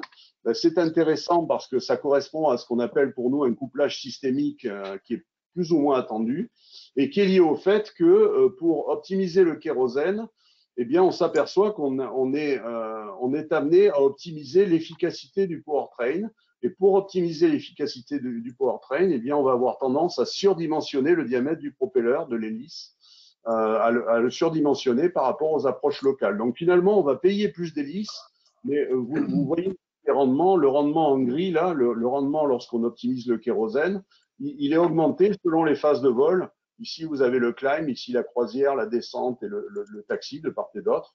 Donc, en croisière et en climb, ben, vous voyez qu'on gagne entre 1,5 et 6% de rendement total de la chaîne en surdimensionnant ce propeller. Donc, c'est pas toujours avec la chaîne la plus maigre que l'on obtient les efficacités les plus fortes. Ça, c'est un exemple typique de résultat Astex qui montre aussi que les approches système, ces approches de type MDO, ont véritablement des choses à dire. Dernier élément sur ces résultats, ceci nous a amené à travers ces différentes formulations à montrer que, et ça c'était un des attendus de ce projet Aztec, que les standards de tension sur le bus continu, les standards optimaux se situaient autour de 2 kV. Donc, je précise et je rappelle que ce standard de tension, c'est un trade, finalement, un compromis entre les masses de tous les équipements intégrant notamment les masses de câblage, je ne l'ai peut-être pas dit assez fort, et notamment en entraînant aussi les problématiques de décharge partielle et d'isolement dont les contraintes sont accrues au fur et à mesure qu'on augmente la tension. Donc, l'optimum global est autour de 2 kV. Voilà. Bon, je vais passer très rapidement. Hein. Ça, c'est la sensibilité à la gestion de l'énergie. Donc, jusqu'à présent, on a pris un EMS qui était tout simple avec du taxi et de la descente électrique et du tout thermique en climb et en cruise. Mais une des idées, ça a été de confier finalement les rapports d'hybridation, donc les rapports qui sont liés à la gestion de l'énergie, en faire des variables de décision additionnelles qui sont confiées aux soins de l'algorithme d'optimisation. C'est-à-dire que l'EMS, finalement, on augmente la taille du problème d'optimisation et on va optimiser finalement la gestion de l'énergie. Dans ce cas-là, l'optimiseur nous amène à utiliser la pile à combustible ici pendant la croisière, donc à augmenter finalement le taux d'utilisation du vecteur hydrogène pour limiter la consommation en carburant. Donc ici, on est sur une formulation à minimum de consommation kérosène. Donc quand on fait ça, eh bien on s'aperçoit qu'on va consommer entre ces deux lois de gestion, on peut avoir des gains substantiels en termes de consommation de kérosène, 180 kg de fuel en moins sur la mission, mais ça se fait évidemment en surdimensionnant notamment le système pile à combustible et en particulier et également le réservoir hydrogène cryogénique avec une masse de powertrain qui est accrue dans un ratio dans une valeur de 1,5 tonnes, donc avec un powertrain beaucoup plus lourd lorsqu'on utilise l'hydrogène de façon beaucoup plus conséquente, ce qui est tout à fait logique. Ça, c'était juste pour voir un petit peu les effets de cette gestion d'énergie. En conclusion, on arrive à un avion hybride qui est plus lourd. Donc, lorsqu'on regarde le delta de fuel et le delta de masse, donc le delta de masse au décollage, en référence à un avion optimisé tout thermique, donc le point bleu ici, c'est un avion 100% de kérosène sans hybridation. Et ici, ce sont deux résultats. Selon qu'on a considéré donc cette loi de gestion simple cette loi de gestion d'énergie simple en faisant un a priori sur les rapports d'hybridation. Donc, je le répète, avec un taxi 100% électrique et une croisière 100% thermique. Au contraire, lorsqu'on libère ces rapports d'hybridation et qu'on optimise la loi de gestion de l'énergie, ben forcément, on gagne en consommation de kérosène. Et vous voyez que l'on passe en dessous de la consommation d'un avion thermique optimisé finalement avec les mêmes assessments, en dehors du fait qu'il n'y a pas d'éléments électriques dans ce cas-là. Voilà. Donc, qu'est-ce que montre ce graphe? Eh bien, que c'est pas simple. Si on considère uniquement, encore une fois, les gains énergétiques, ce n'est pas simple de gagner sur l'avion thermique, tout ça parce qu'on augmente dans un rapport 10 à 15% la masse globale au décollage de l'avion, malgré, je dirais, des résultats relativement spectaculaires en termes de densité de puissance, hein, puisque vous avez vu qu'on avait des machines à plus de 10 kWh, des moteurs électriques avec le refroidissement, et des électroniques de puissance à plus de 25 kWh. Malgré ce, l'électrification, je l'avais dit en introduction, l'électrification de l'aéronef amène à une pelle qui sera de toute façon plus lourde. Mais on peut quand même compter que les bénéfices aérodynamiques qui ne sont pas considérés dans ce trade-off, notamment les bénéfices qui seraient liés à la propulsion distribuée, permettraient d'augmenter un petit peu ces gains en considérant l'ensemble des facettes. Et enfin, et j'arrête pratiquement là, en termes je dirais de perspectives, je dirais les perspectives à l'issue d'Astex montrent quand même l'intérêt du vecteur hydrogène dans le contexte de cette mission qui est plutôt faiblement intermittente, encore une fois, et plutôt énergétique et énergivore. Et donc, à l'instar de ce que propose Airbus avec des annonces airbusiennes avec l'avion zéro émission, qui pourrait soit effectuer de la combustion d'hydrogène, soit la transformer en puissance électrique à travers des piles, eh bien ces avions zéro émission, on converge vers la même idée à l'issue d'Astex sur le fait qu'elle pourrait avoir une raison d'être. Hein, c'est mon dernier slide. Donc on a quand même fait complètement à la fin d'Astex, dans la dernière thèse que je co-encadrais, qui était la thèse MDO, hein, qui visait à optimiser l'ensemble de la fonction powertrain. On n'a pas pu s'empêcher de regarder ce qu'un avion tout hydrogène pourrait donner, donc avec différentes cibles et différents niveaux d'hypothèses et d'assessment sur les puissances spécifiques de la pile à combustible et des systèmes, ce qu'on appelle le balance of plant, des systèmes environnants, notamment du refroidissement, des cibles en termes de compacité de l'hydrogène liquide. Eh bien, on arrive, grosso modo, selon ces assessments, on arrive à une chaîne, je dirais, qui est viable, qui est nettement plus lourde, qui est relativement lourde, hein, vous voyez, par rapport à une référence tout thermique entre 150 et 125% d'ajout de masse avec cet avion hydrogène, avec des hypothèses quand même assez agressives. Donc, de toute façon, on aura un avion plus lourd, mais qui serait indubitablement à zéro émission. Voilà, on pourrait imaginer d'ailleurs, si on parle d'hydrogène cryogénique, de mutualiser ça avec d'autres technologies dans le futur qui sont les supraconducteurs, qui ne sont pas mon domaine de spécialité, mais c'est vrai qu'on aurait tendance à imaginer de considérer ces couplages. J'en ai terminé, je vous remercie de m'avoir écouté jusque-là. Je vais essayer, j'imagine qu'il y a peut-être des questions sur le chat, et juste avant, vous signaler ce que j'ai déjà dit. Donc, vous avez ici en archive ouverte, notamment ce qu'on appelle donc, il y a beaucoup de publications, hein, il y a eu près d'une quarantaine de publications dans le cadre d'Astex. Il y a eu 6 thèses, 2 postdocs, et l'ensemble, la compilation de ces 6 thèses et ces 2 postdocs sont dans on va dire, le livre Astex, qui est accessible en open source, en archive ouverte, en suivant ce lien. Donc évidemment, si vous voulez en savoir plus sur tous les détails que j'ai pas eu le temps de vous donner, mais je pense que j'ai déjà dit pas mal de choses, vous pouvez vous rapprocher de ces sources et évidemment des chercheurs qui leur correspondent. Je vous remercie. Merci Xavier. Alors, question. Les gains présentés tiennent-ils compte du rebouclage de masse? Oui. absolument, de façon simplifiée, comme j'ai tenté de l'expliquer, mais ça allait un peu vite à travers ce bouclage. Donc effectivement, chaque fois que on fait grossir ou maigrir un élément de la chaîne, hein, imaginons par exemple qu'on zoome sur le moteur électrique, on va faire donc à travers l'optimisation, on va faire des choix de variables de décision, hein, des choix de dimensionnement. Donc on va faire au cours des itérations grossir ou maigrir tant les moteurs électriques que leur refroidissement, tant les électroniques, les onduleurs de tension, les électroniques d'alimentation. On va faire grossir ou maigrir les câbles, on va faire grossir la fonction, et chaque fois qu'on fait grossir, eh bien, on va on va demander de la poussée supplémentaire, et cette poussée supplémentaire, eh bien, elle va consommer davantage de kérosène ou d'hydrogène quand on est sur la source auxiliaire.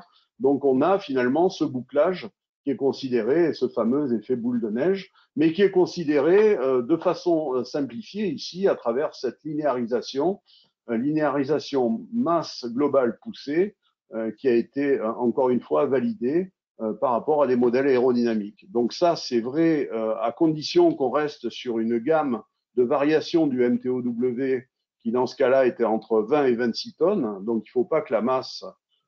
donc, on s'est aperçu qu'en restant dans cette gamme de variations de la masse globale, eh bien, on avait, comme vous le voyez, hein, ici, on passe une mission de vol, hein, take-off, climb, croisière, descente et taxi.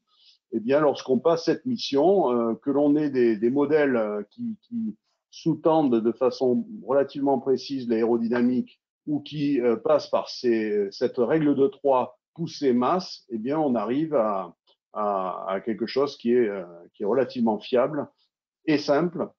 Encore une fois, hein, je le répète, vous avez vu que on arrive à travers ces approches MDO à un niveau de complexité avec des temps de calcul de plusieurs jours, hein, pratiquement de l'ordre de la semaine, sur des calculateurs actuels.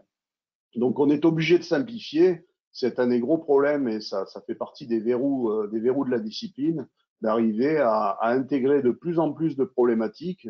Et c'est sûr que on en veut toujours plus et on va être tenté à l'issue de ce genre de projet notamment de coupler les modèles aérodynamiques sur lesquels travaillent par exemple des collègues de l'ONERA ou d'autres entités avec lesquelles on serait tenté de collaborer, mais ceci, ça ira vers toujours plus de complexité. Merci. La question suivante, donc, est-ce que la pile à combustible est une solution pérenne? En d'autres mots, existe-t-il une fatigue ou une usure de la pile à combustible? Et si oui, est-ce que des verrous technologiques sont importants? Oui et oui.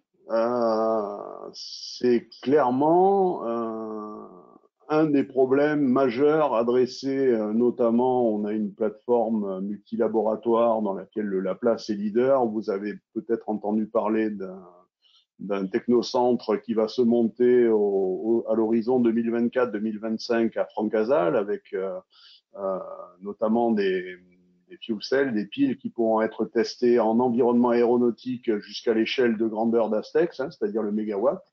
Et oui, la problématique du vieillissement est importante à tel point que les chercheurs de ces plateformes travaillent, j'allais dire quasi exclusivement, non pas seulement, mais c'est la problématique de la durée de vie et du vieillissement occupe énormément les chercheurs. Il y a des progrès incessants sur ces technologies qui sont quand même des technologies assez récentes hein, quand on les compare aux technologies thermiques. Donc oui, c'est une solution pérenne, mais oui, il y a des comme sur tout objet technologique, mais en particulier sur ces nouvelles technologies, il y a des durées de vie qui sont à optimiser et à augmenter aujourd'hui de telle manière qu'on arrive je dirais à des niveaux technico-économiques, donc à des coûts d'usage qui soient satisfaisants pour le futur de l'aéronautique. Merci. Quelle altitude pour la croisière de la mission de design? Là, sur cet avion régional, alors j'espère ne pas dire de bêtises, mais je crois qu'on était à... Alors là, vous me posez une colle. Ça doit y être. On est en dessous de...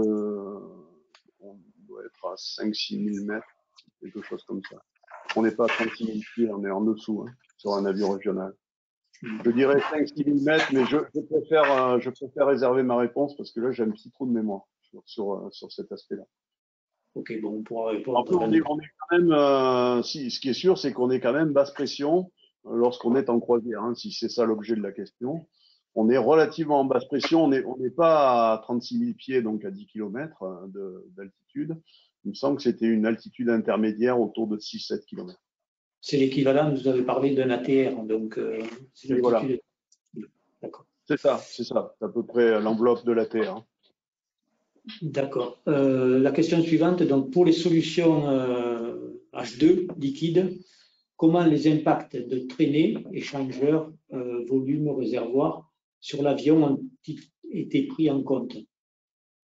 C'est une très bonne question. Hein. Ils n'ont pas été pris en compte, je dirais, de manière fine. Hein. Ils sont, c'est ce qu'on appelle des assessments ou des hypothèses. Hein. Donc, on va c'est considéré finalement dans le. Alors, les impacts traînés, non, les impacts de masse globaux avec les échangeurs primaires ont été pris en compte de façon assez grossière. Hein. On est sur des trades assez grossiers. C'est aujourd'hui qu'on va commencer les études technologiques sur l'hydrogène. Hein. Aztec, c'est vraiment un précurseur sur lequel on n'avait pas beaucoup de précision là-dessus. Et les impacts traînés n'ont pas été considérés, mais c'est une bonne question et ils doivent l'être.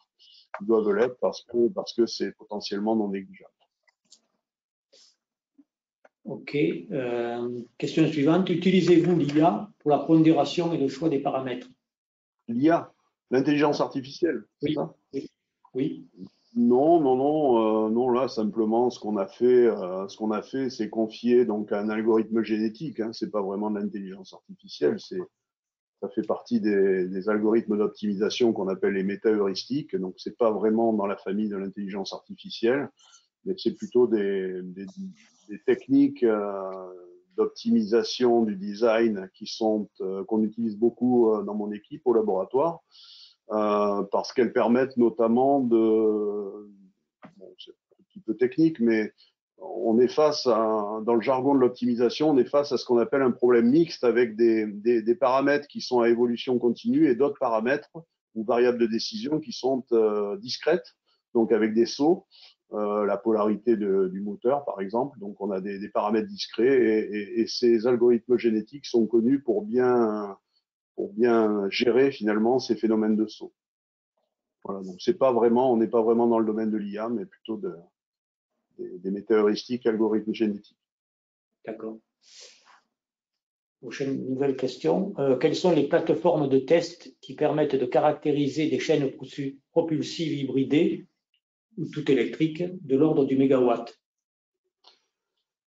Ben écoutez, il n'y en a pas en France à ma connaissance. Il y a des projets. On est en train de discuter dans le cadre notamment d'un projet qui s'appelle FILAE, filière aéronautique pour les aéronefs électriques, enfin pour l'électrification des aéronefs, sous la houlette de l'ONERA, de l'IRT Saint-Exupéry, avec également les collègues de l'ISAE Super-Héros, le Laplace, le LAS, donc un consortium d'académiques et d'industriels, hein, l'ONERA étant un petit peu à la jointure, l'ONERA et l'IRT étant, je dirais, à l'interface entre l'industrie et l'académie.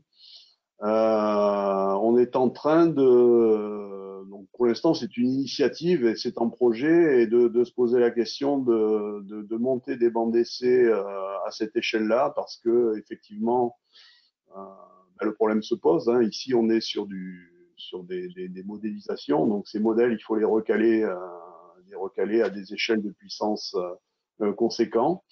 Donc ça, c'est pour tous les éléments de la chaîne powertrain avec des éléments qui pourront être émulés ou simulés, des éléments qui pourraient être comme les moteurs électriques, les électroniques de puissance qui pourraient être installés à échelle 1.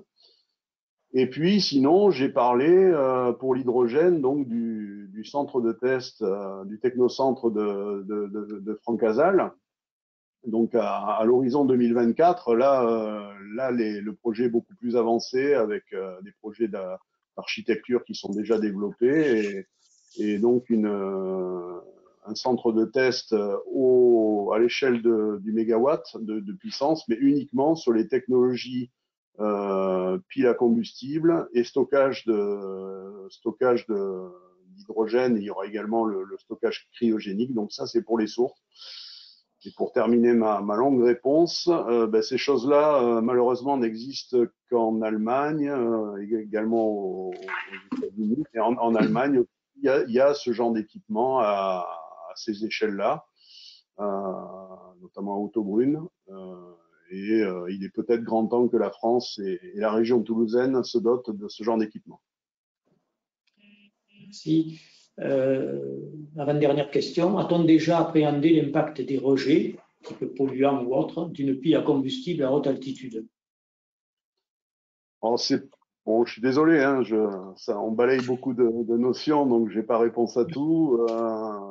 Bon, je peux éventuellement vous donner les contacts. Il y a notamment mon collègue Christophe Turpin, hein, qui est le leader des activités hydrogène au Laplace. Mais je sais, j'entends parler qu'il y a des études, notamment sur le rejet d'eau, hein, puisqu'une pile à combustible, ça rejette de l'eau qui peut être sous forme liquide ou vapeur, donc des rejets, et que ça peut générer également un effet de serre. Donc c'est pas un effet de serre carboné, mais c'est un effet de serre lié à l'eau. Il y a des études là-dessus. Bon, j'ai pas entendu que ça soit, je dirais, suffisamment critique pour qu'on abandonne ces concepts. Mais la question se pose. Je suis pas capable d'être précis sur l'étendue je dirais, de la criticité de ces aspects-là, mais le problème se pose effectivement. Il y a des études en cours là-dessus. Merci. Dernière question. Peut-on considérer qu'un des acquis ou une retombée du projet est constitué par une plateforme MDO qui permet la modélisation et la simulation? Totalement. Totalement. Et on est pour parler avec nos collègues et amis de l'ONERA notamment. Je sais qu'IRT Saint-Exupéry travaille aussi sur ces aspects, mais l'idée, ce qui nous démange, je dirais, à l'issue d'Astex, c'est de coupler le monde de l'énergie et ses modèles technologiques simplifiés, hein, malgré tout, parce qu'on sera obligé de toute façon de simplifier si on veut intégrer au niveau système, de coupler le point de vue énergie au point de vue aérodynamique, donc de casser finalement cette simplification, hein, qu'il y a ici, pour véritablement reboucler ces modèles MDO sur des modèles aérodynamiques, qui étaient ceux d'ailleurs utilisés dans la thèse de Jérôme Thauvin, des modèles aérodynamiques qui ne sont pas le domaine de spécialité du Laplace, mais davantage la spécialité des collègues de l'ONERA notamment, ou de Super-Héros. Voilà, donc c'est sûr qu'à l'issue d'Astex, on est en pourparlers là-dessus, et alors je ne sais pas si ça peut être Clean Aviation ou d'autres projets, mais c'est sûr que on va vers et on souhaite aller vers, et c'est véritablement là qu'on pourrait donner, je dirais, des chiffres qui soient complètement quantifiés sur les gains, les différents gains liés à l'hybridation. Hein. Encore une fois, bon là j'ai parlé d'aérodynamique et d'énergie, et puis il y a aussi éventuellement à se rapprocher des motoristes, si on voulait vraiment compléter le paysage, des motoristes qui vont designer les turbines à gaz, et qui vont être capables de les designer lorsque l'hybridation amène des degrés de liberté qui permettent de soulager la demande qui est faite, la demande de puissance qui est faite sur ces turbines à gaz dans des phases critiques du plan de vol. Donc en optimisant finalement, encore une fois, ce triptyque, hein, c'était ce que j'avais sous-tendu au tout début de mon intervention. Je vais mettre du temps à y arriver, mais c'est en optimisant finalement ces trois axes que l'on devrait arriver, voilà, ces trois axes, donc les bénéfices moteurs, les bénéfices aérodynamiques et les bénéfices énergétiques. C'est en couplant tout ça à travers une MDO qu'on arrivera à avoir des résultats complètement consolidés. Voilà. Pour terminer, dernière question en lien avec celle-ci, disons. Est-ce que des cas d'études de type aviation légère avec des profils de mission qui présentent des fréquences de vol plus élevées que pour l'aviation régionale, est-ce que cette méthode MDO pourrait être exploitée assez rapidement? Ah ben la MDO, elle est générique, hein, je dirais. C'est pas le problème de la méthode. Le problème, ce qui est très très long quand on met en place ce genre de méthode, c'est d'arriver à avoir toutes les données parce que derrière ça, ben, vous l'avez vu, hein, il y a tout un tas de modèles qui tournent avec. Alors on peut faire tout dire et n'importe quoi à des modèles. Je vais prendre un exemple, mais le problème, c'est que l'optimisation, hein, donc quand vous avez ce genre de modèle de surface de réponse, etc., ben, vous devez accumuler de la data, hein, c'est des données. Donc ça, ben, toute cette quête de données, hein, tous ces types de modèles qu'on appelle les modèles réduits ou surrogate modèles en anglais, ben, c'est ça qui prend du temps. Hein. C'est finalement avoir les modèles de tous les éléments et forcément, quand on va changer de cahier des charges, on va changer de gamme technologique et on repart pas à zéro, mais on revient en arrière, je dirais, et il faut être capable d'avoir suffisamment de données d'entrée pour être capable de calibrer l'ensemble de ces modèles, et c'est ça qui prend du temps. C'est pas tellement l'approche MDO en elle-même, c'est l'approche de modélisation. En fait, c'est le M de MDO le M de MDO, c'est multidisciplinaire. Non, c'est plutôt la partie modèle qui est liée, qui est sous-jacent à la MDO, et l'effort de modélisation qui prend vraiment du temps à travers la complexité de cette approche. Merci Xavier. Donc, on est arrivé au terme des questions. Donc, on va passer à la dernière partie, donc la présentation rapide par Fabienne Daveran, donc du programme Clean Aviation, qui succède donc à Clean Sky 2. Donc Fabienne. Ok. Bonjour, bonjour à tous. Donc, est-ce que vous voyez mon écran? Je vais peut-être me mettre en diaporama. C'est bon?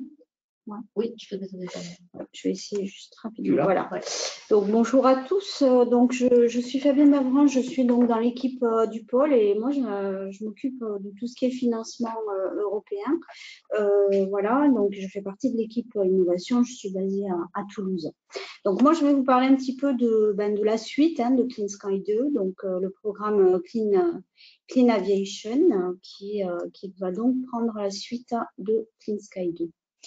Voilà, donc Clean Sky 2, c'est un programme donc, qui a financé le projet Astex qui vient de vous être présenté, donc qui a duré de 2014 et il va s'achever réellement en 2024 puisque il y a des projets qui sont actuellement en cours d'implémentation.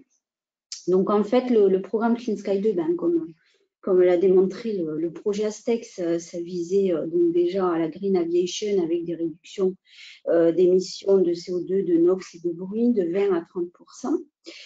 Vous avez sur le petit schéma de la slide, en fait, la structure programmatique de Clean Sky 2. On avait donc trois plateformes avions, donc avec le Large Passenger Aircraft, le Regional Aircraft et l'hélico.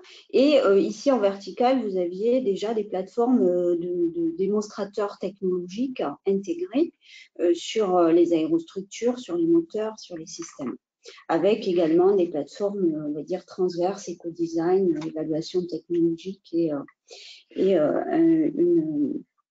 une activité sur le small air transport. Donc, en 2020, en fait, Ursula von der Leyen a pris la présidence de la Commission européenne et donc a lancé le Green Deal, vous avez dû entendre parler, avec tout un tas de mesures pour rendre le continent européen climatiquement neutre en 2050.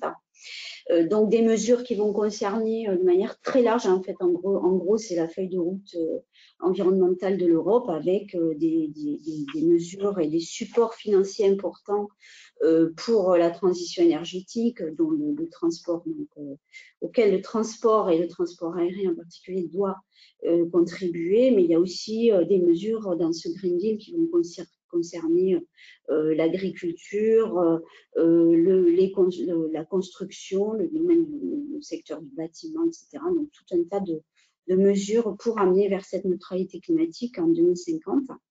Donc Clean Sky et le partenariat Clean Sky a participé aussi participe à ce Green Deal et a donc adapté ce qu'on appelle le SRIA, donc le Strategic Research and Innovation Agenda, pour son programme donc Clean Aviation. Donc la version finale de ce SRIA a été adoptée en décembre 2021, sachant que les discussions avaient démarré bien avant courant 2020.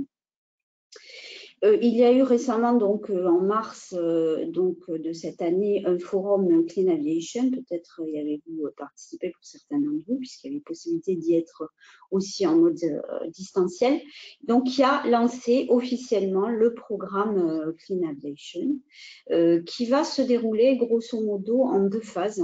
C'est un programme qui va durer 7 ans, hein, comme les précédents, Clean Sky 1, Clean Sky 2, avec grosso modo 2 phases. Donc 2022-2024, le programme va financer le développement de technologies nouvelles, de concepts nouveaux et d'études aussi commerciales, hein, des trade-offs pour ces nouvelles technologies.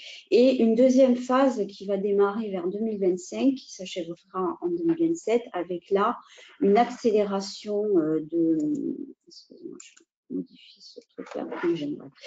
Donc une accélération vraiment de la maturation des technologies et vraiment la mise en place de démonstrateurs intégrés. L'objectif étant que toutes ces nouvelles technologies soient prêtes en 2029 pour le lancement commercial en 2035. Alors ici, je vous ai mis la synoptique en fait du programme Clean Aviation et vous trouverez également toute l'information sur ce programme sur le site web qui apparaît sur le bas de la planche. Donc en fait, dans ce programme très ambitieux, Clean Aviation l'a donc schématisé sur cette planche avec donc tout d'abord des éléments de contexte avec le nombre d'emplois que représente l'industrie de l'aviation, la contribution également aux émissions de carbone, le fait que d'ici 2050, il y a des prévisions de multiplication de vols par 3, et du coup, si aucune action n'est prise, donc bien sûr un doublement des émissions. Donc ça, c'est le contexte. Les cibles, eh bien, c'est tout d'abord l'amélioration drastique de l'efficacité énergétique de l'aviation grâce à l'apport de nouvelles technologies et, comme je vous l'ai dit tout à l'heure, hein, viser donc 100% de réduction des émissions de gaz à effet de serre.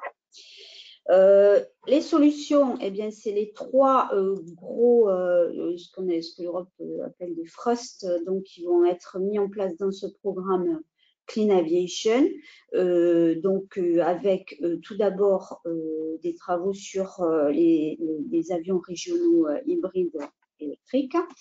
Deuxièmement, des short and medium range aircraft ultra efficaces et tout ce qui est lié à la propulsion hydrogène.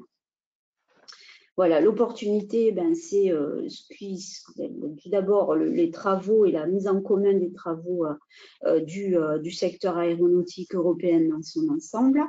La perspective de gains économiques importants, on parle de 5 trilliards d'euros, et l'objectif aussi de remplacer la flotte des aéronefs, donc 40 000 aéronefs remplacés dans un calendrier de 2035 à 2050.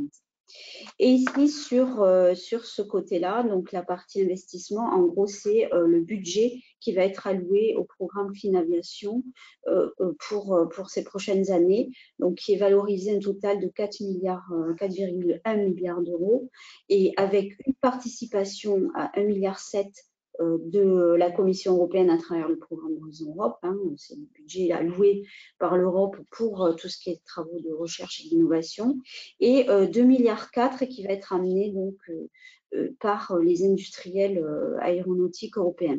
C'est pour ça d'ailleurs qu'on désigne Clean Aviation comme un partenariat public-privé, parce qu'en réalité, il y a de l'effort financier qui vient des États, donc de la Commission européenne et donc des États de l'Union, et ensuite du financement qui vient de l'industrie aéronautique, alors les gros industriels, mais aussi les laboratoires, les académiques aéronautiques européens. Alors, sur cette planche, on va retrouver les deux plateformes avions qui vont être vraiment faire l'objet de démonstrateurs technologiques pour ce programme Clean Aviation. Donc, avec l'avion régional qui va, lui, au niveau des technologies, vise à l'installation d'une propulsion hybride électrique distribuée, avec bien sûr une amélioration également de la configuration avion. Et le deuxième démonstrateur avion sera donc le short and medium range, avec là des travaux autour d'une turbine gaz ultra efficace, une configuration avion également ultra optimisée, une motorisation donc également ultra optimisée. Pour ces deux avions, on prévoit donc une entrée en service donc à l'horizon 2035, et vous avez ici les trois marqueurs donc d'efficacité énergétique en termes de réduction de consommation de fuel, de réduction des émissions, et voilà. Donc ça, c'est des documents que vous trouvez également en ligne sur le site Clean Aviation. Et donc, ici, au niveau de la consommation de fuel, on se place sur un état de l'art en 2020. Sachant que pour le programme précédent, on démarrait un état de l'art à 2014 pour Clean Sky 2. Bon, sur cette planche, à nouveau, je l'ai extraite d'une présentation qui a été réalisée par Sébastien Dubois, qui est chargé de programme donc à la Clean Aviation GU. Donc GU, c'est le partenariat européen, le Joint Undertaking, qui gère ce programme Clean Aviation, où vous retrouvez ici donc les trois grosses technologies nouvelles pour ce programme, donc sur à la fois l'hybridation électrique et le full électrique, sur tout ce qui concerne la propulsion hydrogène et sur des architectures améliorées. Ici, donc, les plateformes avions, et l'objectif étant bien sûr d'aller vers du long range aircraft. Et ici, donc, une démonstration vol pour 2035. Alors, je vais vous parler ici du partenariat en fait Clean Aviation. De qui est-il constitué? Donc, vous avez ici les noms bien sûr des grands comptes de l'aéronautique européenne qui sont des membres actifs de ce programme Clean Aviation. Donc, on retrouve bien sûr les avionneurs, on retrouve les équipementiers, on retrouve également les grands centres de recherche. Voilà, donc une multitude d'acteurs qui vont réaliser ce programme Clean Aviation. Donc, à ce jour, on dénombre 27 membres fondateurs et 12 membres associés. Sachant qu'il y a une différence bien sûr d'investissement, comme vous pouvez imaginer, entre un membre fondateur et un membre associé. Le membre associé s'engage de manière moins importante que le membre fondateur. Sachant que ces membres associés ne sont pas figés dans le temps. Il y a la volonté de Clean Aviation de grossir le nombre de membres associés, donc à travers des Calls for Expression of Interest, donc des CEI, qui ont déjà été lancés. Donc, il y a eu un premier call qui a été lancé en novembre pour faire des appels à manifestation d'intérêt pour rejoindre les membres associés de Clean Aviation. Et il y aura un deuxième appel du genre entre janvier et juin 2023. Donc, d'ici juin 2023, normalement, c'est le calendrier qui est annoncé, ça peut bouger, parce que c'est quand même des choses assez ambitieuses à mettre en œuvre. Voilà, pour rejoindre le partenariat associé de Clean Aviation. Ici, vous avez donc une planche qui vous décrit le premier appel, puisque le lancement du programme a été fait de manière concomitante avec le lancement du premier appel à projet Clean Aviation, donc qui a été publié le 23 mars dernier et qui clôturera le 23 juin prochain, donc 3 mois d'ouverture pour cet appel. Donc, je vais vous le présenter de manière très générique, mais je vous ai mis ici sur la slide donc le site sur lequel vous allez retrouver tout le détail de cet appel à projet. Donc, il y a à la fois les informations sont publiées sur le site Clean Aviation et sur le portail européen de la Commission européenne qui recense tous les appels à projets. Voilà. Et j'en profite également avant tout pour vous dire que si ce programme Clean Aviation vous intéresse, il est toujours temps de vous inscrire à l'Infoday qui aura lieu demain à la CCI de Blagnac. Donc, vous avez ici le site pour vous enregistrer. Il y a des liens hypertextes sur ma planche. Sinon, si ça vous intéresse, je peux m'écrivez et je vous enverrai le lien. Voilà, il y aura donc un Infoday qui va se dérouler de deux façons, donc à la fois en présentiel à la CCI de Blagnac et il y a également la possibilité de participer en distanciel. Et pour cette occasion, il y aura la venue des personnes donc, du programme Clean Aviation qui vont vous présenter en détail les différents topics. Il y aura également des présentations qui seront faites par Airbus notamment et d'autres gros acteurs impliqués dans ce programme. Donc, au niveau calendaire, l'appel est ouvert depuis le 23 mars, il se clôturera le 23 juin. Il y aura ensuite l'évolution des propositions qui seront déposées, donc qui se fera durant l'été, entre août et septembre. Donc, la publication des résultats autour du mois de septembre et la volonté donc de démarrer les projets retenus d'ici le mois de décembre.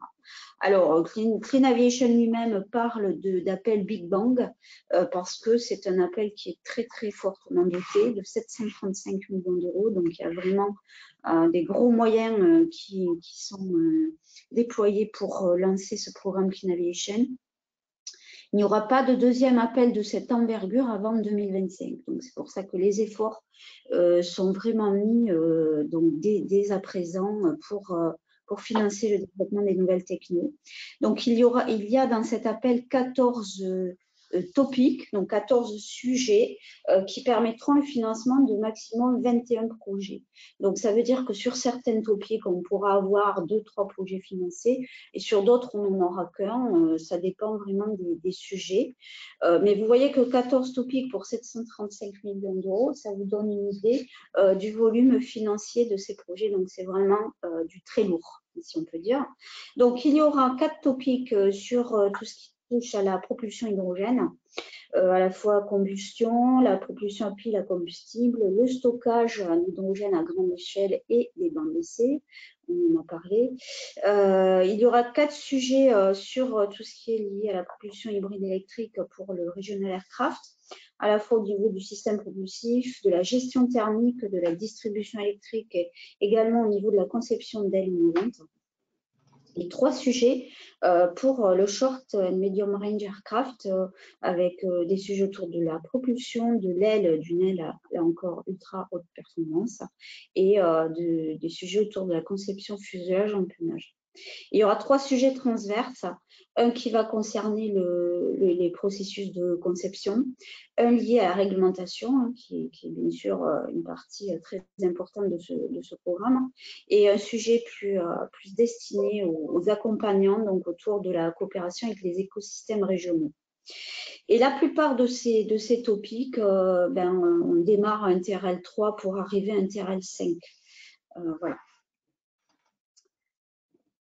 Alors, juste rapidement pour terminer, parce qu'il va être l'heure de terminer ce webinaire et d'aller déjeuner, pour vous dire que au niveau d'Aerospace Valley, pour nos adhérents, on a un service, une cellule Europe qui vous accompagne sur tous ces dispositifs européens, à la fois pour donc, tout ce qui est veille sur les appels à projets européens. On vous aide aussi à décrypter ces appels à projets européens. On donne de l'information à la fois générale et personnalisée pour nos adhérents.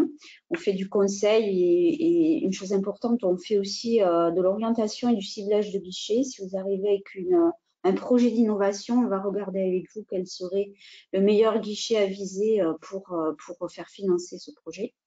On vous accompagne sur le montage de projet, alors sans vous aider à écrire les projets, ça c'est le travail très professionnel des consultants qui sont spécialisés là-dessus, mais on vous aide pour tout ce qui est autour et définition des objectifs du work plan, des budgets par exemple. On peut vous aider à rechercher vos partenaires également à la fois en France mais aussi en Europe. On peut faire de la relecture de propositions, on l'a fait par le passé pour les projets Clean Sky 2 notamment, et on fournit des lettres de soutien pour les projets qui nous le demandent. Voilà, je crois que j'ai terminé. Non, juste rapidement avant de terminer, juste pour vous dire que voilà, si vous êtes adhérent d'Aerospace Valley, vous avez accès à plusieurs supports pour l'information. Tout d'abord, on a une plateforme Connect et moi-même, je poste pas mal d'informations sur Clean Sky, Clean Aviation maintenant, sur ce dispositif, sur ce réseau Connect qui agit comme une sorte de réseau social, hein, le LinkedIn d'Aerospace Valley, on va dire. Ensuite, on produit tous les mois une newsletter Financez vos projets qu'on réalise avec au niveau du service innovation. On vous met en lumière tous les dispositifs de financement qui soient nationaux, régionaux ou européens, qui sont susceptibles le plus de vous intéresser par rapport à vos innovations. Et on a également une revue de presse qui est distribuée tous les jours à nos adhérents et qui fait un petit peu le tour des actualités des filières du pôle. Voilà, j'en ai terminé. Surtout, n'oubliez pas, si vous êtes intéressé, inscrivez-vous rapidement pour demain, si jamais vous voulez y être. Hein, je pense que c'est encore ouvert cet après-midi, mais je pense que ce soir, c'est clôturé. Voilà, et puis n'hésitez pas à revenir vers nous si vous voulez des informations sur notamment ce programme Clean Aviation. Merci Fabienne, je crois que tu as été très complète. S'il y a des besoins potentiels d'informations, etc., de toute façon on peut revenir vers toi. Donc nous arrivons au terme de ce webinaire. Bon, nous avons dépassé un petit peu l'horaire cible, mais je pense que l'ensemble des informations était très important sur ces sujets, notamment, je dirais, sur l'aspect électrification de la chaîne de propulsion. Je remercie Xavier et Fabienne pour leurs interventions. Je vous remercie toutes et tous pour votre participation. Et puis, je vous souhaite une bonne journée, un bon appétit, et puis à bientôt pour un prochain webinaire. Merci, au revoir. Merci, au revoir. Au revoir.